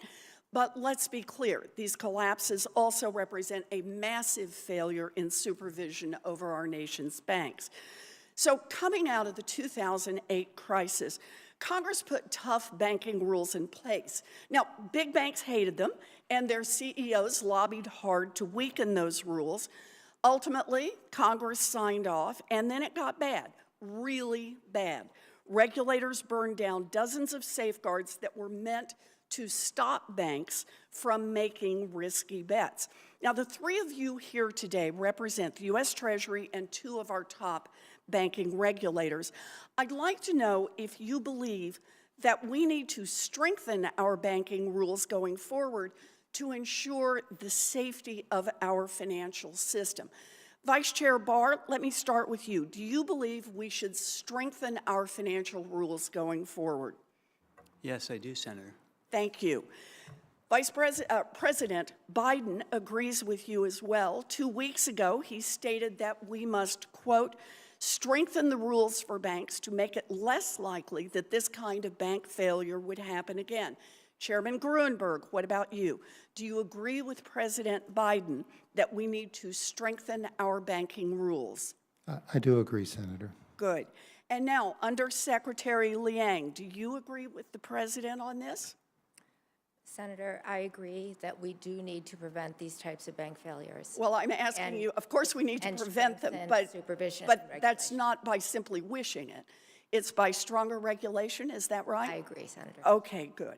Now, we need better laws here in Congress, but let's also talk about how we can strengthen the rules today, even before Congress acts. Under current law, the Federal Reserve has the discretion to apply stronger prudential standards on banks with assets between $100 billion and $250 billion, exactly the size of Silicon Valley Bank. That authority is not being used right now. Vice Chair Barr, will you use your authority to strengthen rules for the largest banks in this country, as you use your authority to strengthen the rules for the largest banks in this country? Will you be reaching banks with assets of at least $100 billion? Senator, we, of course, would need to go through a notice and comment rulemaking I understand. In this process, but I anticipate the need to strengthen capital and liquidity standards for firms over $100 billion. Okay, so this is the area we're looking at. We're going to push down further in terms of the greater scrutiny. Chairman Grunberg, let me turn to you. Once the Fed began torching rule after rule in 2018 for big banks, the FDIC, under your predecessor, joined in on the fun and also started weakening FDIC rules across the board. Capital and liquidity requirements, stress tests, you name it. In fact, your predecessor explicitly told these banks that if FDIC bank examiners were asking too many questions, that they should, quote, let us know, end quote. Now, there's a banking regulator who makes it clear that she is there to serve the big banks instead of the American public. Chairman Gruenberg, will you commit to using your authority to undo the rollbacks that your predecessor initiated and to strengthen the rules and supervision for banks with greater than $100 billion in assets? Senators, I think you know I was a member of the board at that time and voted against those measures. And I certainly think it's appropriate for us to go back and review those actions in light of the recent episode and consider what changes should be made. Well, I have to say, review sounds a little wishy here. You didn't think they were good rules to begin with. My views haven't changed, Senator. All right, so you still think they were a bad idea? I do. Got it. You know, each of you at this table has authority that you could exercise right now to strengthen rules for big banks and to ensure that our banking system and our economy are safer. I urge you to use that authority, and I urge my colleagues here in Congress to do our part to protect American families and small businesses from yet another banking crisis. Thank you. Thank you, Mr. Chairman. Thank you, Senator. Senator Haggerty from Tennessee is recognized. Thank you, Mr. Chairman. If you would allow me just a moment to speak to the tragedy that occurred at the Covenant School in Nashville, Tennessee yesterday. A depraved person, a sick person, executed a tragic act and yielded a terrible result. And my entire community is mourning. We're mourning for the families, for the victims, for everybody concerned. I also want to acknowledge the bravery of the Nashville Police Department. They stepped into harm's way and within 14 minutes brought the situation under control. Tremendous bravery at a time when it's called for, and I want to acknowledge their sacrifices. Now let's turn to the matter at hand. And I know that politics in Washington always seizes upon any crisis as an opportunity to achieve whatever regulatory or legislative opportunity or goal that may be in front of them. But I'd like to talk about managerial execution here. Specifically, I'd like to start with you, Chairman Gruenberg. I'd like to talk through a series of events that followed SVB's failure 2 weeks ago. As you know, Silicon Valley Bank was taken into receivership on a Friday morning. That gave the FDIC 3 days to find a buyer before markets opened on Sunday night. You had tremendous resources at your disposal. 18 years of experience on the FDIC board yourself. Detailed resolution plans. Over 5,000 employees and interest from a number of banks to bid, including at least one formal offer, as I understand it. Instead of successfully executing this process, however, the FDIC used the systemic risk exemption to guarantee all deposits at SVB, creating tremendous uncertainty across our economy. And now, 2 weeks later, the FDIC has announced the sale of less than half the failed bank's assets at a loss of $16.5 billion. So my first question, in the joint statement released on March 12th, you said, quote, no losses associated with the resolution of Silicon Valley Bank will be borne by the taxpayer. Is that still your position? Senator, yes, as you know. Well, the problem is, with 2 partial sales completed and over $22 billion in losses already accrued, that position just doesn't square with reality. These losses are borne by the Deposit Insurance Fund. That fund is going to be replenished by banks across the nation that had nothing to do with the mismanagement at Silicon Valley Bank or the failure of supervision here. In fact, that's going to be addressed by a special assessment to those banks. And as we all know, these banks will have to pass these costs along. Last time I checked, those costs that get passed along to the consumer, those consumers are American taxpayers. Chairman Gruenberg, invoking the systemic risk exemption is a last resort emergency option to the typical methods of resolution, and it begs the question of why you had to invoke that extraordinary exception. Just this past Sunday's announcement of a new purchaser of part of SVB, not only were serious losses incurred, but the FDIC entered into a loss-sharing agreement with the acquiring bank, and a $70 billion line of credit was extended to the purchaser. That's a pretty sweet deal.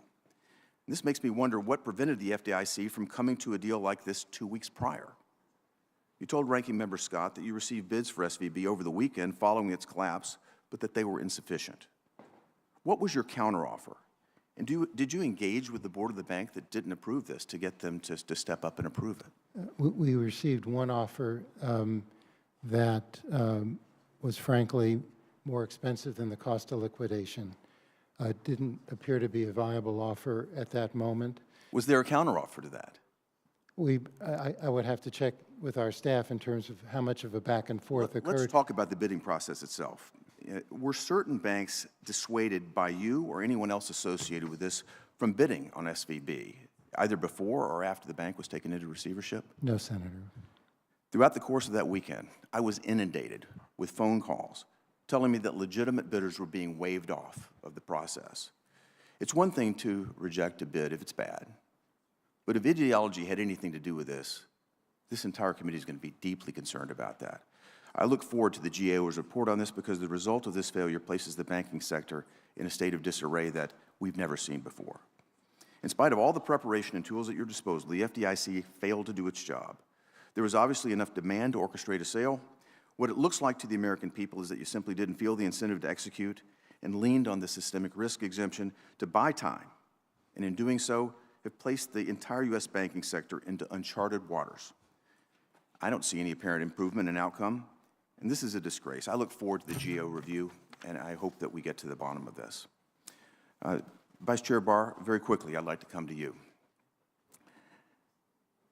In response to the 2008 financial crisis, the size and scope of the regulatory regime was dramatically expanded by Congress. Regulators like yourselves are giving powers, not to mention hundreds of academics at your disposal, with the sole job of monitoring and addressing risk to the financial system. All of this was in hopes of identifying and preventing bank failures that pose systemic risk. And in spite of all these tools, we find ourselves in a situation today that is unprecedented. It's pretty clear that Silicon Valley Bank was woefully mismanaged. Their management team, which didn't have a chief risk officer for 8 months last year, yet created and maintained a chief diversity, equity, and inclusion officer, allowed their bank to accumulate truly shocking levels of risk. And while this was occurring, the San Francisco Fed was focused on researching left-wing policies that they had absolutely no expertise in, ignoring one of the most basic risks in banking, interest rate risks. Perhaps most damning of all, until the day of their failure, SVB's CEO sat on the board of the San Francisco Fed.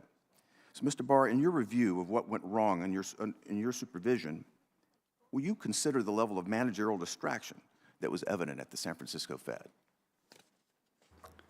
Senator, the staff have free rein to examine any issue that might have addressed supervision. I think the core issues are the ones I suggested at the outside, and they're really basic. Interest rate risk mismanagement by the bank, liquidity risk mismanagement by the bank. The San Francisco examiners, the examiners at the San Francisco Federal Reserve Bank called those issues out to the board, called them out to the bank, and those actions were not acted upon in a timely way. And so I think I hope you'll in a way, the dig issue into is pretty the urgency, straightforward. the sense of urgency that was brought to bear on this, and the sense of pressure, and if every tool at their disposal was used, because they certainly were doing other things well beyond their remit. Thank you. Thank you, Mr. Chairman. Absolutely. Thank you for your questions. I'm going to ask the questions now, if I might. In 2008, I voted against the bailouts of the big banks because I don't support taxpayer bailouts.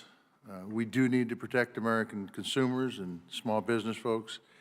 We need to hold bank executives accountable when they screw up. And if the regulators are asleep at the wheel, we need to hold them accountable. Look, a correlation I would say is when I run my farm, if I look at the price of diesel fuel and seed, and that's all I look at, I don't get the whole picture. And quite frankly, I won't be in business long. If regulators are only looking at capital, that isn't everything that's going on. At Silicon Bank, they had a concentration in a highly volatile industry. They had grown rapidly, had mostly uninsured deposits. Their investments were poorly timed with interest rate increases that were clearly forecasted, all setting the conditions for a classic bank run, one that happened quickly due to new technologies that are out there. So, Vice Chair Barr, from 2020 to 2022, the Silicon Valley Bank grew from 71 billion to more than 200 billion. This was a very rapid growth. It was heavily concentrated with techs and startups, industries that have always been volatile. Then the bank took those mostly uninsured deposits and invested them in long-term U.S. Treasuries when the Fed had been clearly forecasting that rates were going to go up, which the bank executives should have known because their CEO was a director at the San Francisco Fed. And for 2 years, it seems that federal regulators were flagging concerns about this situation.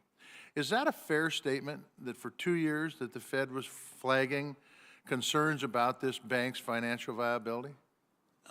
Senator, the examiners were focused on interest rate risk and liquidity risk at the beginning in November 2021. There, at least as far as I know from the supervisory record thus far, I have not seen something that said that the supervisors were focused on whether the firm was viable.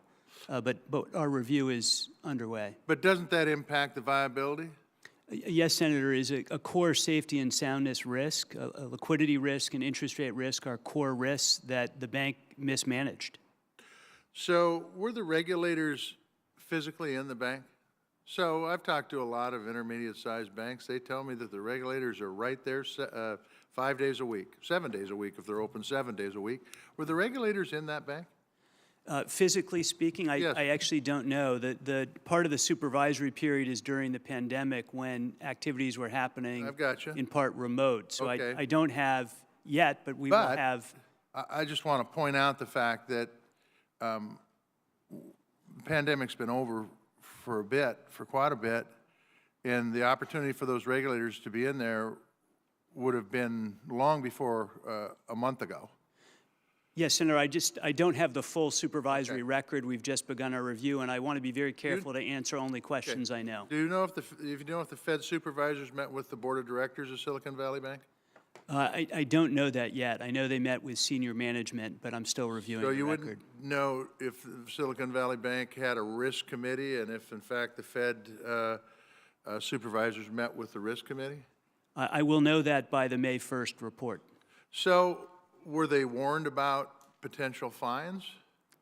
I'm sorry, could you say that again? So, I mean, look, they had some problems. Were they warned to either fix them or they were going to get fined?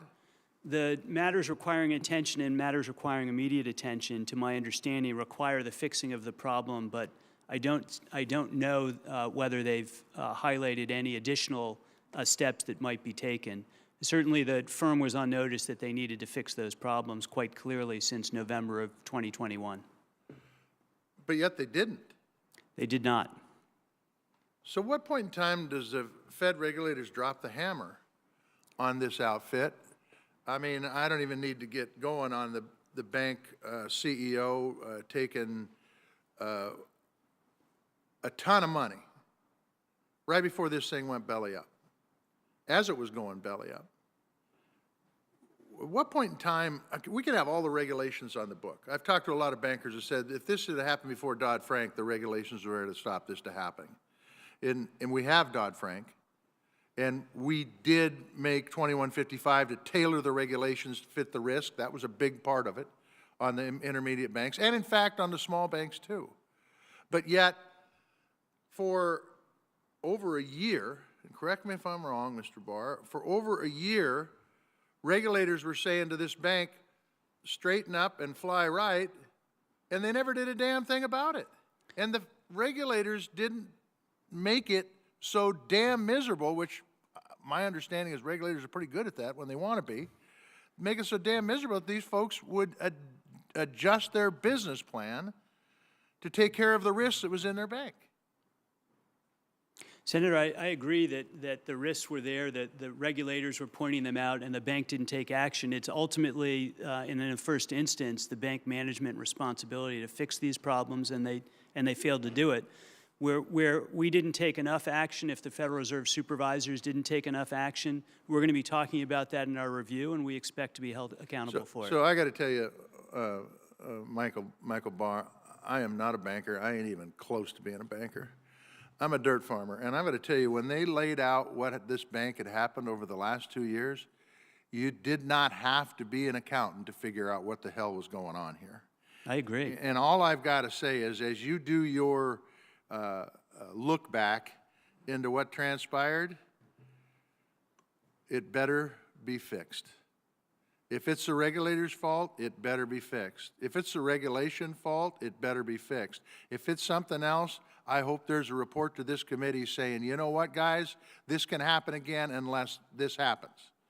But it looks to me like, I'll just tell you this, and I'm looking out from the outside in, it looks to me like the regulators knew the problem, but nobody dropped the hammer.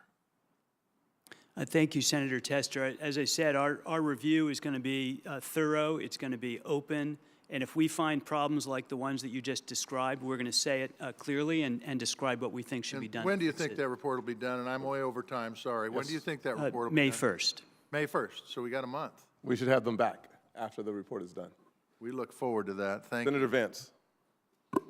Thank you, Mr. Chair, and thanks to the three of you for being here.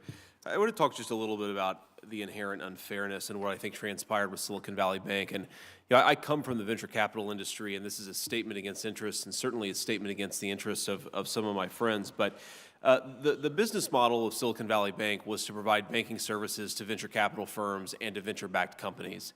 And if you think about the fundamental trade that was implied, and I would even say explicit in their business model, what they did is they offered highly beneficial financial products to venture-backed companies and venture capitalists in exchange for having a large number of deposits in your Silicon Valley Bank account, sometimes often exclusively. So a common practice, for example, was to say that you would provide a line of credit to a venture capital firm, but only if that firm put all of its money, 100% of its deposits, in Silicon Valley Bank.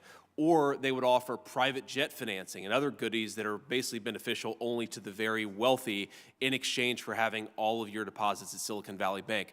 Now, given that that was implied in the business model of the bank, I think it's important that we use the term bailout, and I know that some of you don't like that term, but I think it's the only term that applies fairly here, because we, using excess fees on community banks all across the country, effectively chose to bail out the uninsured depositors of Silicon Valley Bank. Now, there are some outrageous examples there. I think one firm had deposits over $3 billion. Another, I think Roku had deposits of $500 million.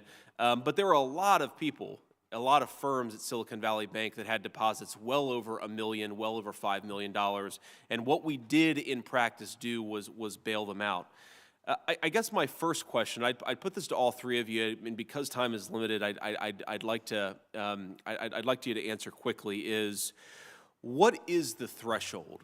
Whether you guys meant to or not, I think the implication of what happened with Silicon Valley Bank is that there are a lot of people who expect that their uninsured deposits are effectively insured at an unlimited level. Or if you're a banker, there's an assumption from a lot of people that at a certain level, if you're systemically important enough, your uninsured depositors are going to get bailed out.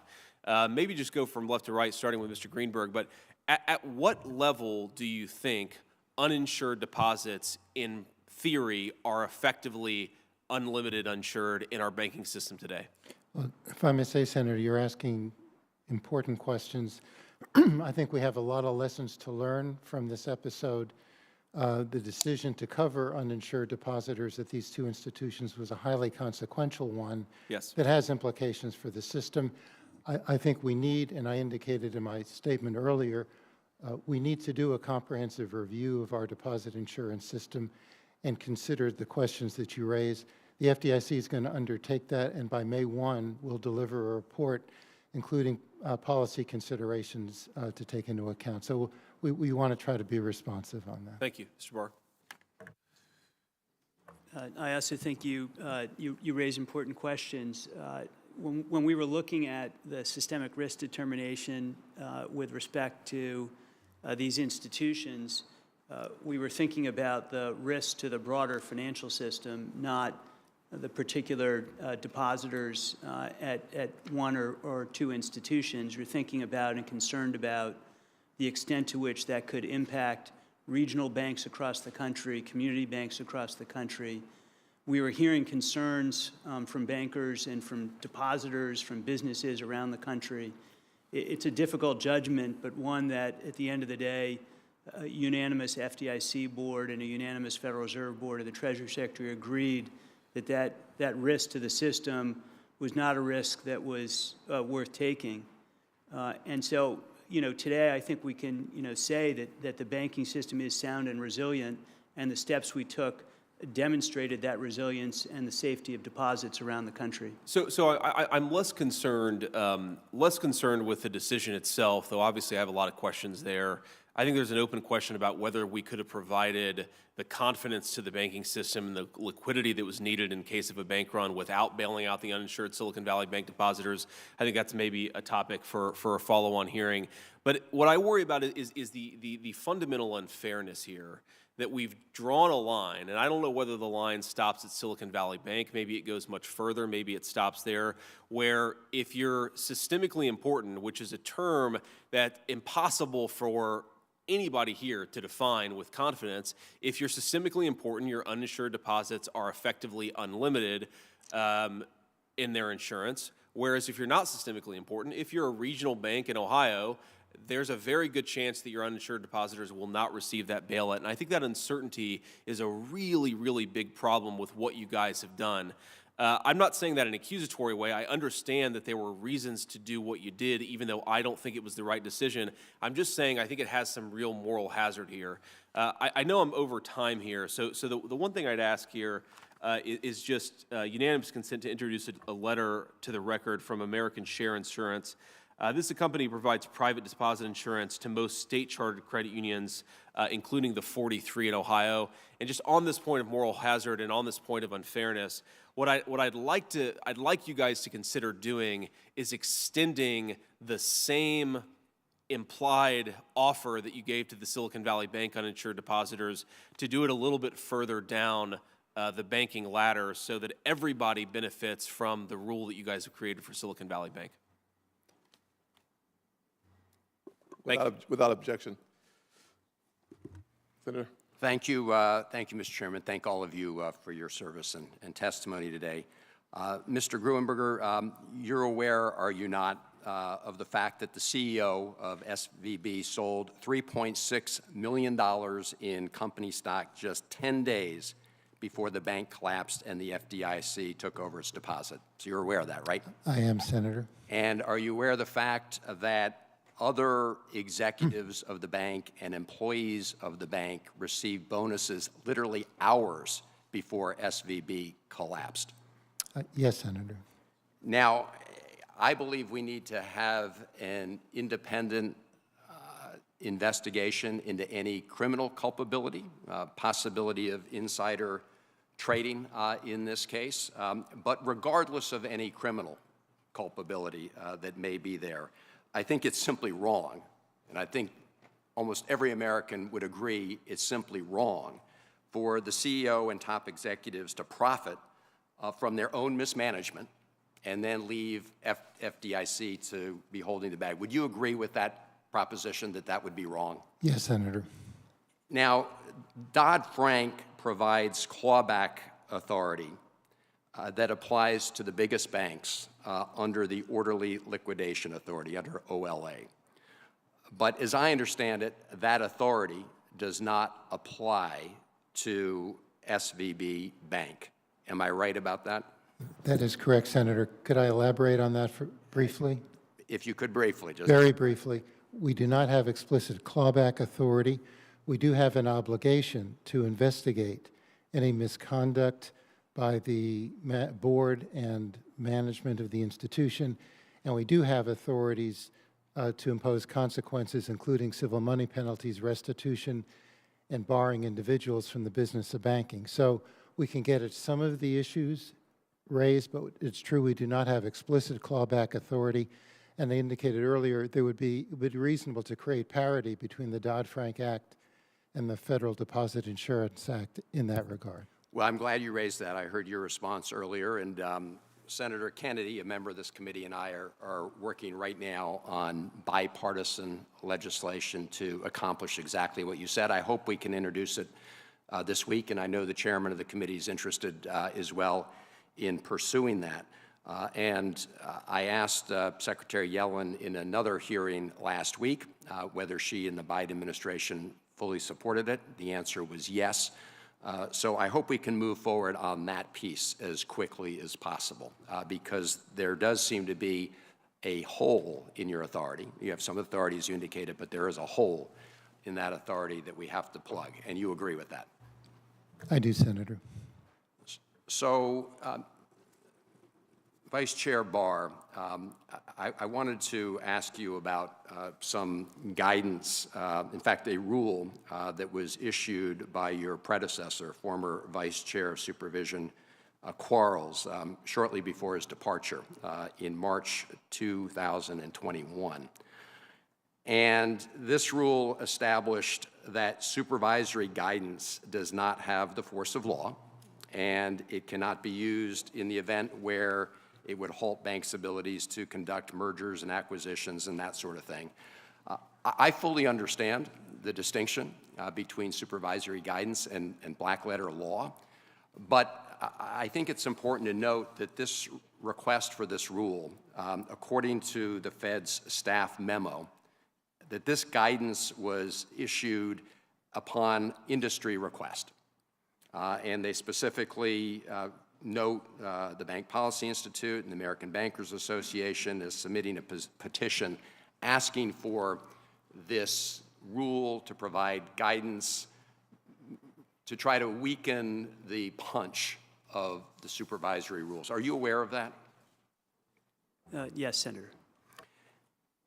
This goes into the frame that the chairman of the committee made earlier on, where we've got a lot of folks that had been saying for months and years, let's rein in the bank supervisors, and now all of a sudden it's like, where were the supervisors? Why weren't they being more aggressive?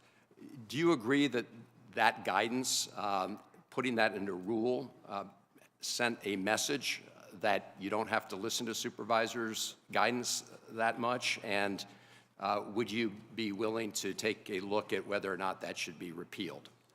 Senator, I'm not sure of the impact of that guidance. I think it's an appropriate area for us to be looking at. I know that staff are going to be thinking about that with respect to the SVB case, whether it mattered or it didn't matter. I do think it's an appropriate area to look at, but I do not have a firm conclusion about it.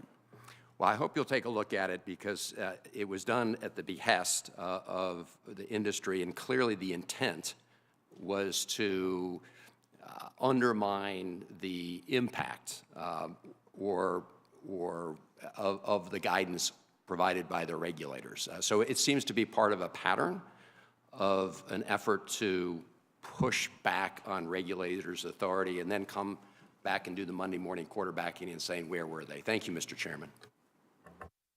Thank you, Senator Van Hollen. Senator Daines has yielded to Senator Brett, right? Senator Brett's recognized from Alabama.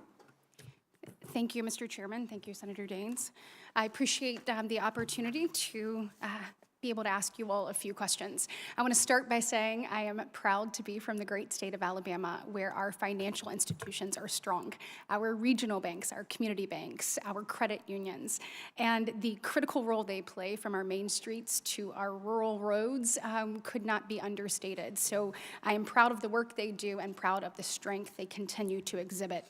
Mr. Barr, I want to follow up on a question that one of my colleagues brought up. You keep talking about the Fed focusing on the size of SVB and banks. However, 2155 also requires the Fed to take into consideration riskiness, complexity, financial activities, along with other risk-related factors. Tailored supervision ensures that the Fed focuses on the most risky banks. You've said repeatedly that bank mix management led to SVB's failure.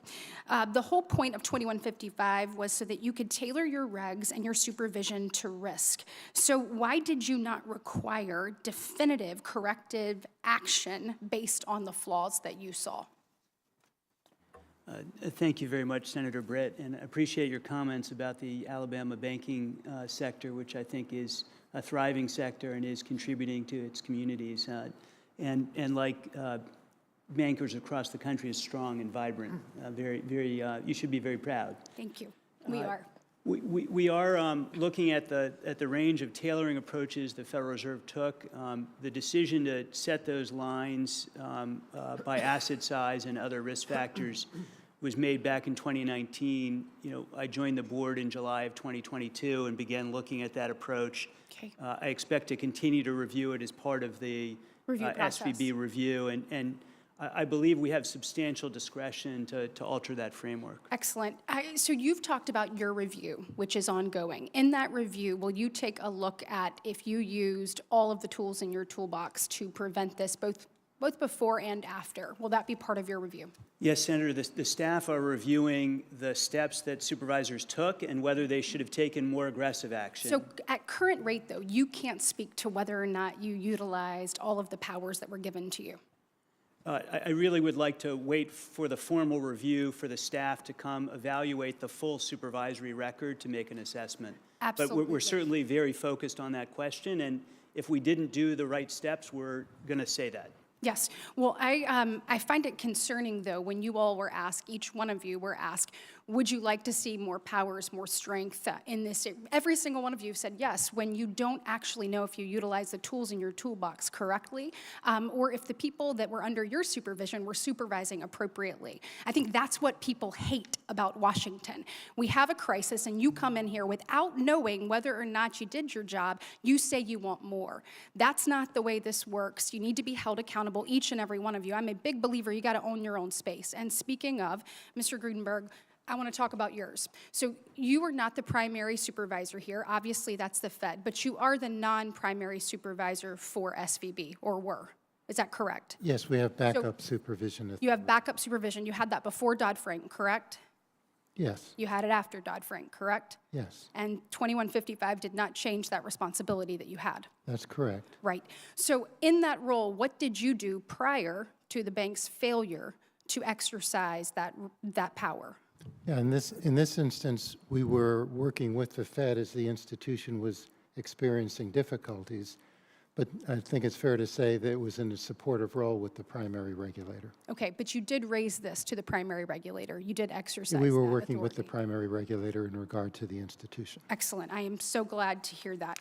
We have to make sure that we are working together and doing our job in order to prevent these things from happening in the future. One of the things I also want to talk about is just the different responsibilities that each of you have and whether they were executed. And then additionally, we'll move into the FDIC's bank auction process for just a minute, although I only have 33 seconds left. It seems that you failed to put the bank in receivership, and the FDIC passed on allowing the Silicon Valley Bank to be purchased. Is that a correct assessment, or do you feel like that's been incorrectly identified throughout the news cycles? Yes, Senator. The bank was placed in receivership on Friday morning, and we endeavored to solicit bids over the weekend. As I indicated previously, it was a rapid failure, so there was no opportunity prior to failure to prepare for a resolution. We tried to market it. We got two bids. Neither would have been less costly than liquidation.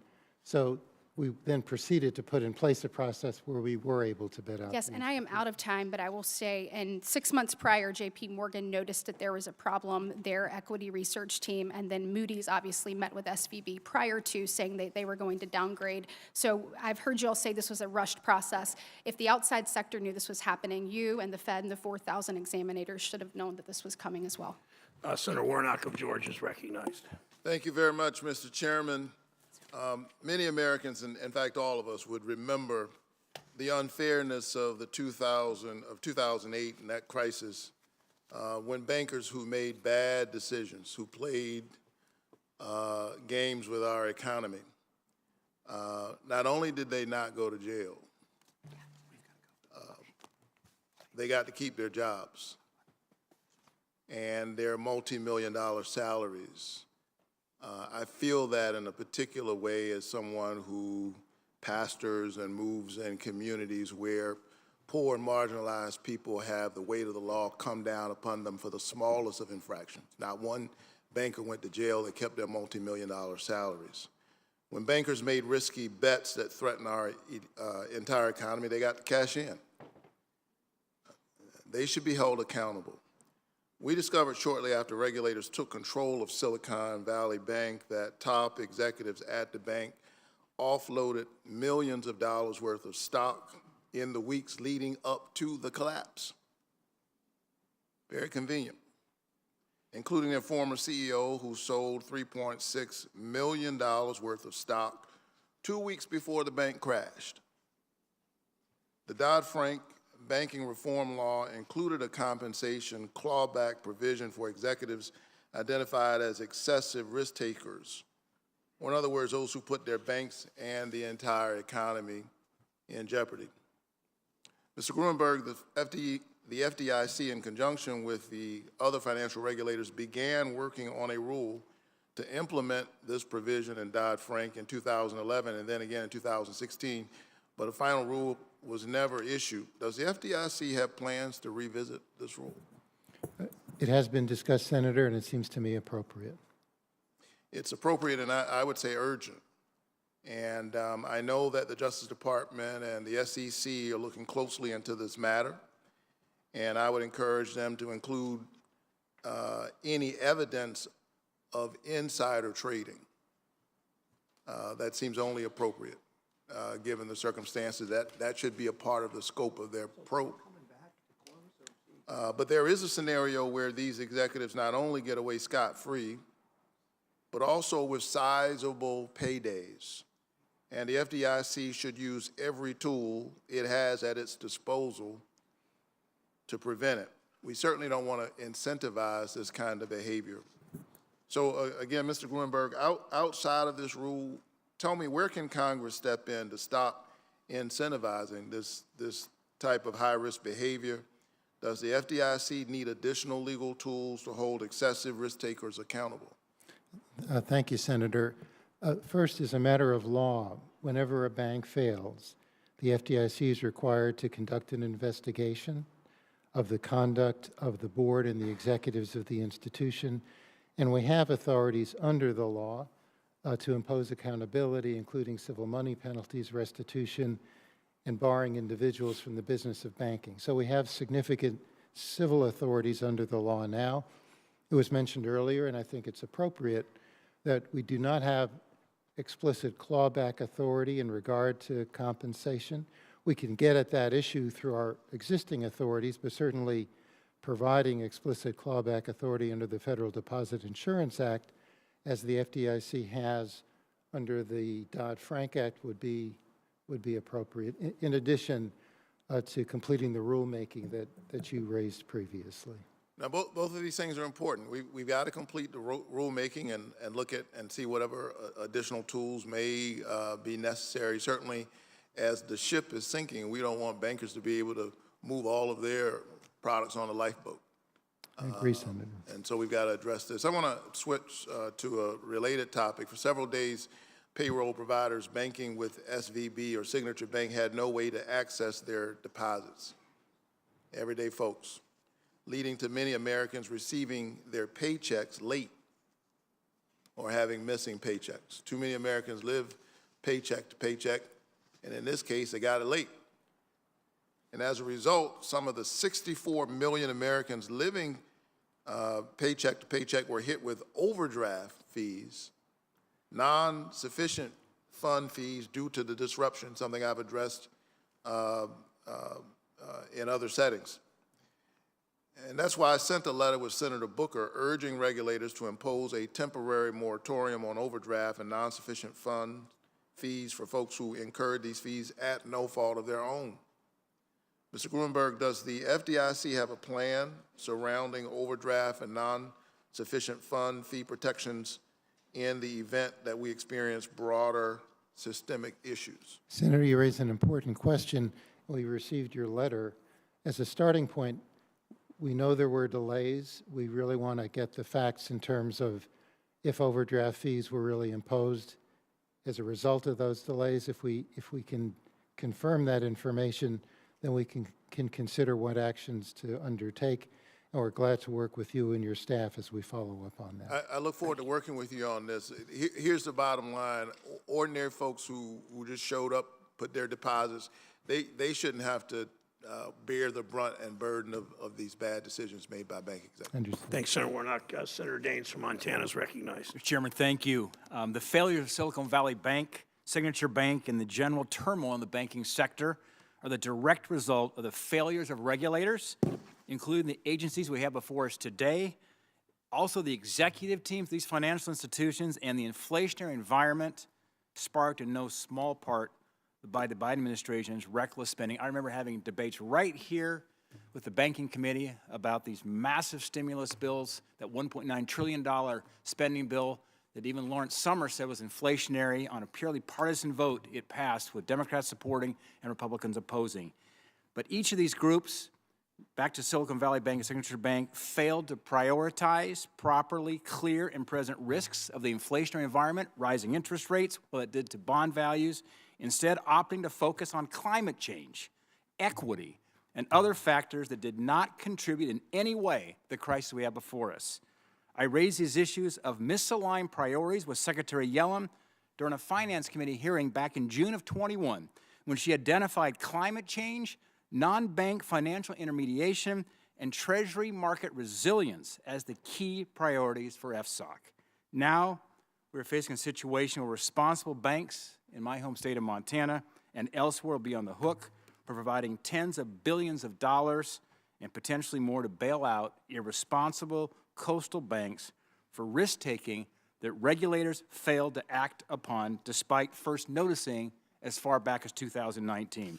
Turning to my question, Vice Chair Barr, you state in your testimony that your review is, quote, focusing on whether the Federal Reserve's supervision was appropriate for the rapid growth and vulnerabilities of the bank, end quote.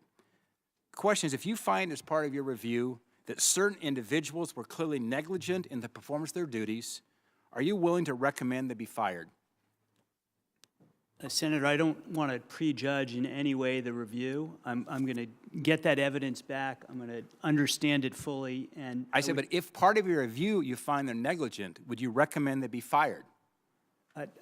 It's hard for me to answer in the abstract, sir. I believe we'll take appropriate action with respect to the supervisory structure as a whole, whether with respect to are you willing to, is termination one of the options? I don't know. That's an easy question. I just said an option. I'm going to say if you exercise, is that an option? Could somebody be fired for this? I would have to understand the basis in our human resources law. The bank executives lost their jobs, as should some of these regulators. Shouldn't that be the case if they're asleep at the wheel? Senator, I want to be very careful. There are laws and procedures with respect to how you treat employees. You can make a recommendation to HR, and they can tell you whether or not that's allowed or not. I've been in the corporate world for most of my career. I've worked at HR, as is true within the federal government. You can make a recommendation if somebody is asleep at the wheel and negligent. I would be happy to follow up with you, Senator. I promise we'll take appropriate action based on the review, but I don't have a definitive answer for you at this moment. I do find it ridiculous that you're unwilling to say that if people fail to perform their responsibilities, that you might recommend they be fired. Vice Chair Barr, did you visit the San Francisco Fed in October of last year? October last year? What year? I mean, in 2022. I don't believe so. Okay, well, the San Francisco Fed published a supervision and brief memo stating the top priorities that you outlined with that visit aligned with their top priorities. It may be that I did a virtual seminar for a range of supervisors, and so the San Francisco Fed folks were in attendance for that, but I don't believe I was in San Francisco. So the regulator's perspective that came out from the 12th District, the San Francisco Fed, said they were aligned with what was top of mind for the work being done in the 12th District. The first thing it says is financial risks from climate change. This is at a time back in October 22 when you saw the discount rate was always up to 3%. We were seeing those 3/4 point increases coming out of the Federal Reserve over and over, and they were communicating that it was going to probably continue. And that was about the time that also the Richmond Fed in the 5th District, they had a little different view in terms of prioritizing risks. And they thought perhaps a rising rate environment might be the highest risk in terms of priority to look at, versus the San Francisco Fed says it's about climate change was their #1 priority listed, stacked ranked of the three that they placed out. It's clear in hindsight that the Richmond Fed was focused on the clear and present risks of rising interest rates, while the San Francisco Fed was not. My question is, since you were confirmed in July, what percentage of your time have you spent focusing on climate policy and financial inclusion versus how the Federal Reserve's monetary policy might impact banks like Silicon Valley Bank? Be as brief as you can in that answer. Thank you. Senator, I've been focused on risk throughout the system, both short-term and long-term risks, and interest rate risk is a bread and butter issue in banking. It's what our supervisors do all the time. Thank you, what the San Francisco Fed said, it was climate change risk. And by the way, Senator Sinema is recognized. Thank you, Mr. Chairman, and thank you to our witnesses for being here today. You know, today's hearing is about trust. Whose trust has been broken, who broke that trust, and how all of us work together to reaffirm and rebuild that trust. Trust is a key principle that the modern banking system is built on. Families trust that their hard-earned savings are safe in the U.S. banking system. Congress entrusts our federal banking regulators with the power to supervise, regulate, and examine banks. We trust you to be the cops on the beat and have given you the tools to do that job. The failure of Silicon Valley Bank on the Federal Reserve's watch very clearly calls into question whether or not some of that trust was misplaced. Make no mistake, the lion's share of the blame is on incompetent bank executives. And it's outrageous that these people took bonuses and sold stock in the days leading up to the bank's failure. We should hold these executives accountable for the fullest extent of the law and claw back those bonuses and stock sales. I'm co-sponsoring a bill to do just that.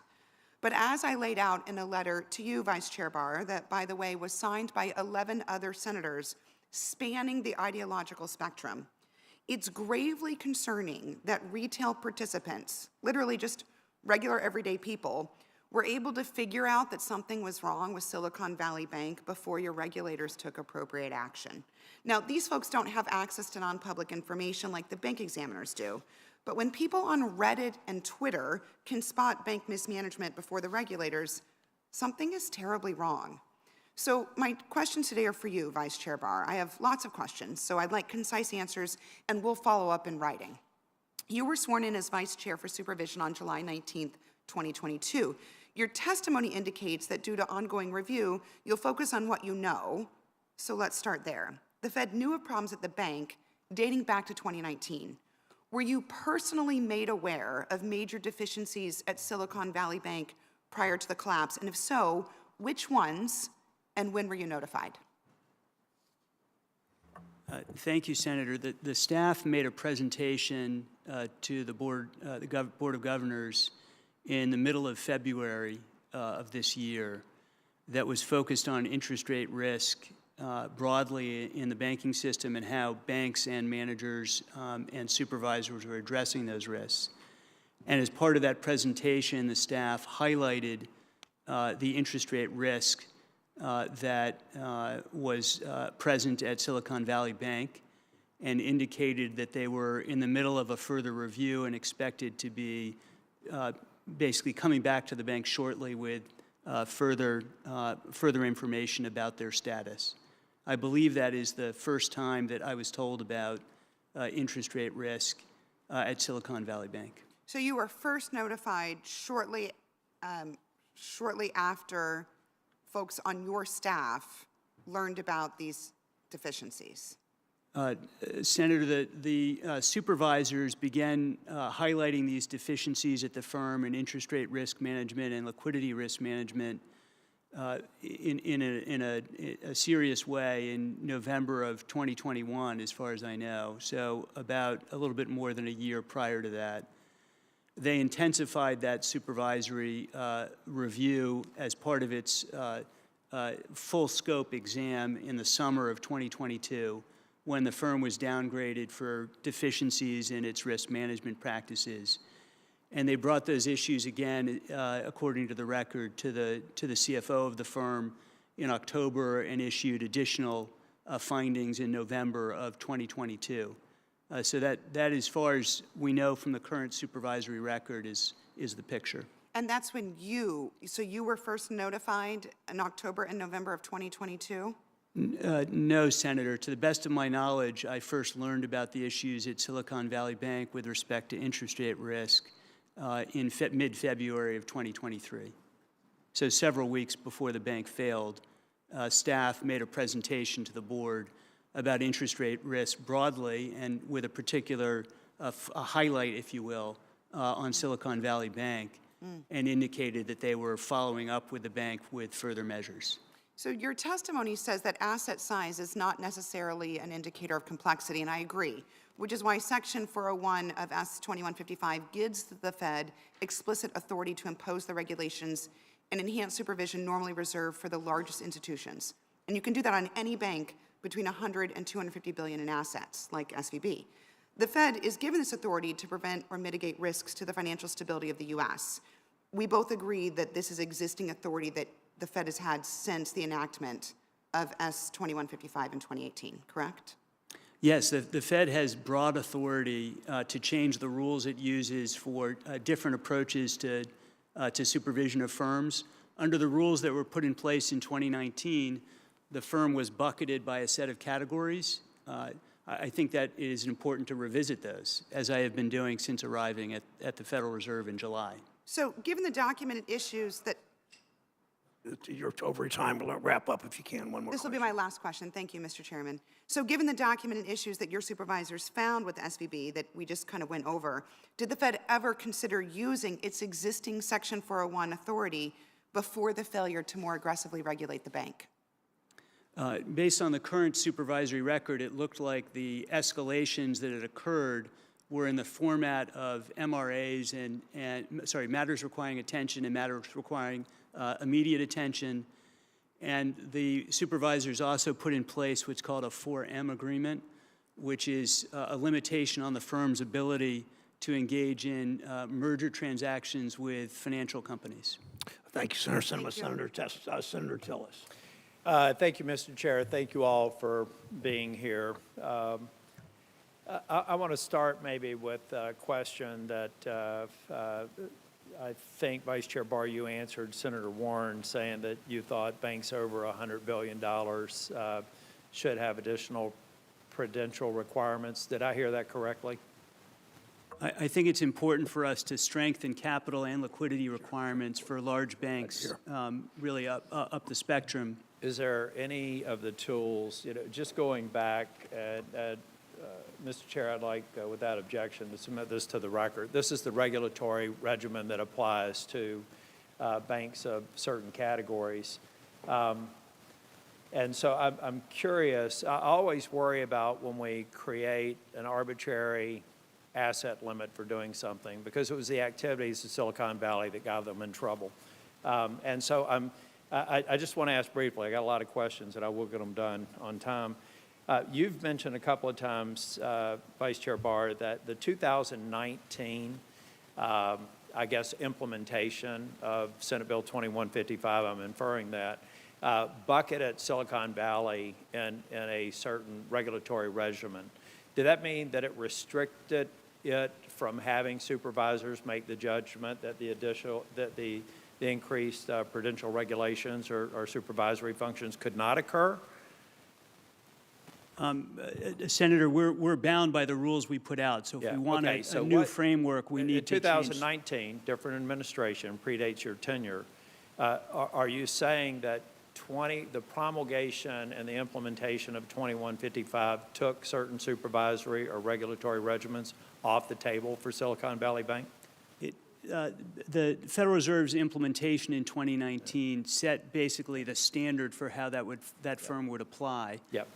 I think that regulators, supervisors do have judgment, That's and they my point. can put in place That's mitigating my point, matters. because when I hear bucketing, I think about ring fencing, and I wonder if that meant that a supervisor, that in my opinion, if you take a look at the matters requiring immediate attention and immediate attention, do you know yet, I know we'll get the report in May, but do you know yet how many of those MRAs were followed by an MRI? In other words, the 6 that were issued over the course of a year and a half or 2 years, how many of them was an escalation of the matter requiring attention to immediate attention, if any?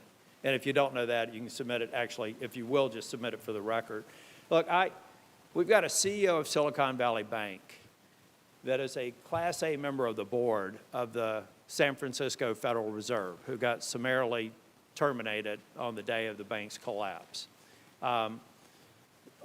In your review, will we also have insight into California's role in regulating this bank, or will this be purely federal jurisdiction?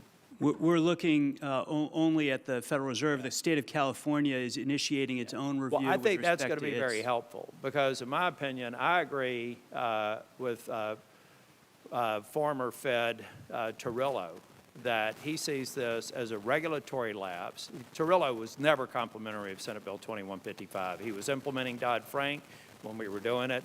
He was hammering it. He's made the statement, and Mr. Chair, I'd also like to submit for the record an article interview with Mr. Torillo from Marketplace that he specifically says in here, 2155 is likely or impossible to be a root cause of the problem. I'm paraphrasing. He was saying it looks like a regulatory and supervisory lapse. And I think we're going to find that that lapse is not only with the Fed, but more likely even the supervision that the state of California, without objection, so ordered, was involved in. So I'm also kind of curious in the report, are we going to see any movement? And I'm not a conspiracy theorist, but there is one question of, did we have a level of comfort with this bank among some of the supervisors? Do we know or have any insight over the past few years if anybody who had worked for the Fed works for this bank? We know that the CEO was on the Fed board, but are on a board at the Fed. Senator, just with respect to the Class A directors that you mentioned, Class A directors are prohibited from participating in any way in supervision. Yeah. Oh, no, I get that. But it's just people in proximity, maybe people call them balls and strikes. The supervisors didn't get that quite right. But, I think that there are some people who, and I want to find the root cause of the problem. And I think that you all will find a lot of information when you issue your report. I don't think that we're doing the banking industry any service going forward if we talk about now we just got to rein in the small banks. We've got to increase by default, regardless of the activities of the bank. We've got to increase by default their prudential requirements and with your holistic review, capital requirements, a number of other things. When you have a run on a bank like you did with Silicon Valley, could any bank possibly have enough to cover the run? Any bank? Senator, the particular bank in question is quite unique in its structure, its liability approach, and its interest rate risk management. I can just speak to that particular bank. That particular bank had. If you look at their bank, if you looked at their internal liquidity stress testing, if you took a look at their contracts on an interest rate exposure, this does not take a highly sophisticated person to understand the risk, and it damn sure had to be known months before the chickens came home to roost. And I wish that we could just focus on that problem and not use the red herring of some lapse in regulatory oversight that was the root cause of this bank collapse. It simply was not, and I'd love to find anybody to prove it wrong. I don't care how you feel about regulatory tailoring, but use a valid argument to fight against it. Do not use Silicon Valley Bank as an example, not suggesting that you have, but there are many people that sit up here who have, at the expense of looking at how we can prevent this in the future. And I do have questions for the record that I'll submit. Thank you all. Thank you, Senator Tillis. Thanks, all of the three of you, for your testimony, your public service. I look forward to the reviews on these bank failures, and thank you for helping start that process. It's interesting. Many of my Republican colleagues are now so eager for bank regulators to crack down on banks for taking on too many risks. I hope they remember that when it comes time to empower regulators and strengthen guardrails, including protecting the independent funding of financial regulators. The events of the last month have shown why we need independent regulators, funding, and stability for all of our financial watchdogs. But now, as the Supreme Court considers whether the CFPB's independent funding is constitutional, these independent watchdogs' ability to keep our financial system stable faces an existential threat. U.S. financial regulators, as we know, are independently funded so they can quickly respond when crises happen. On this and every issue, I'll continue to fight to protect American workers from Wall Street arrogance and greed. Thank you for joining us. The meeting's adjourned.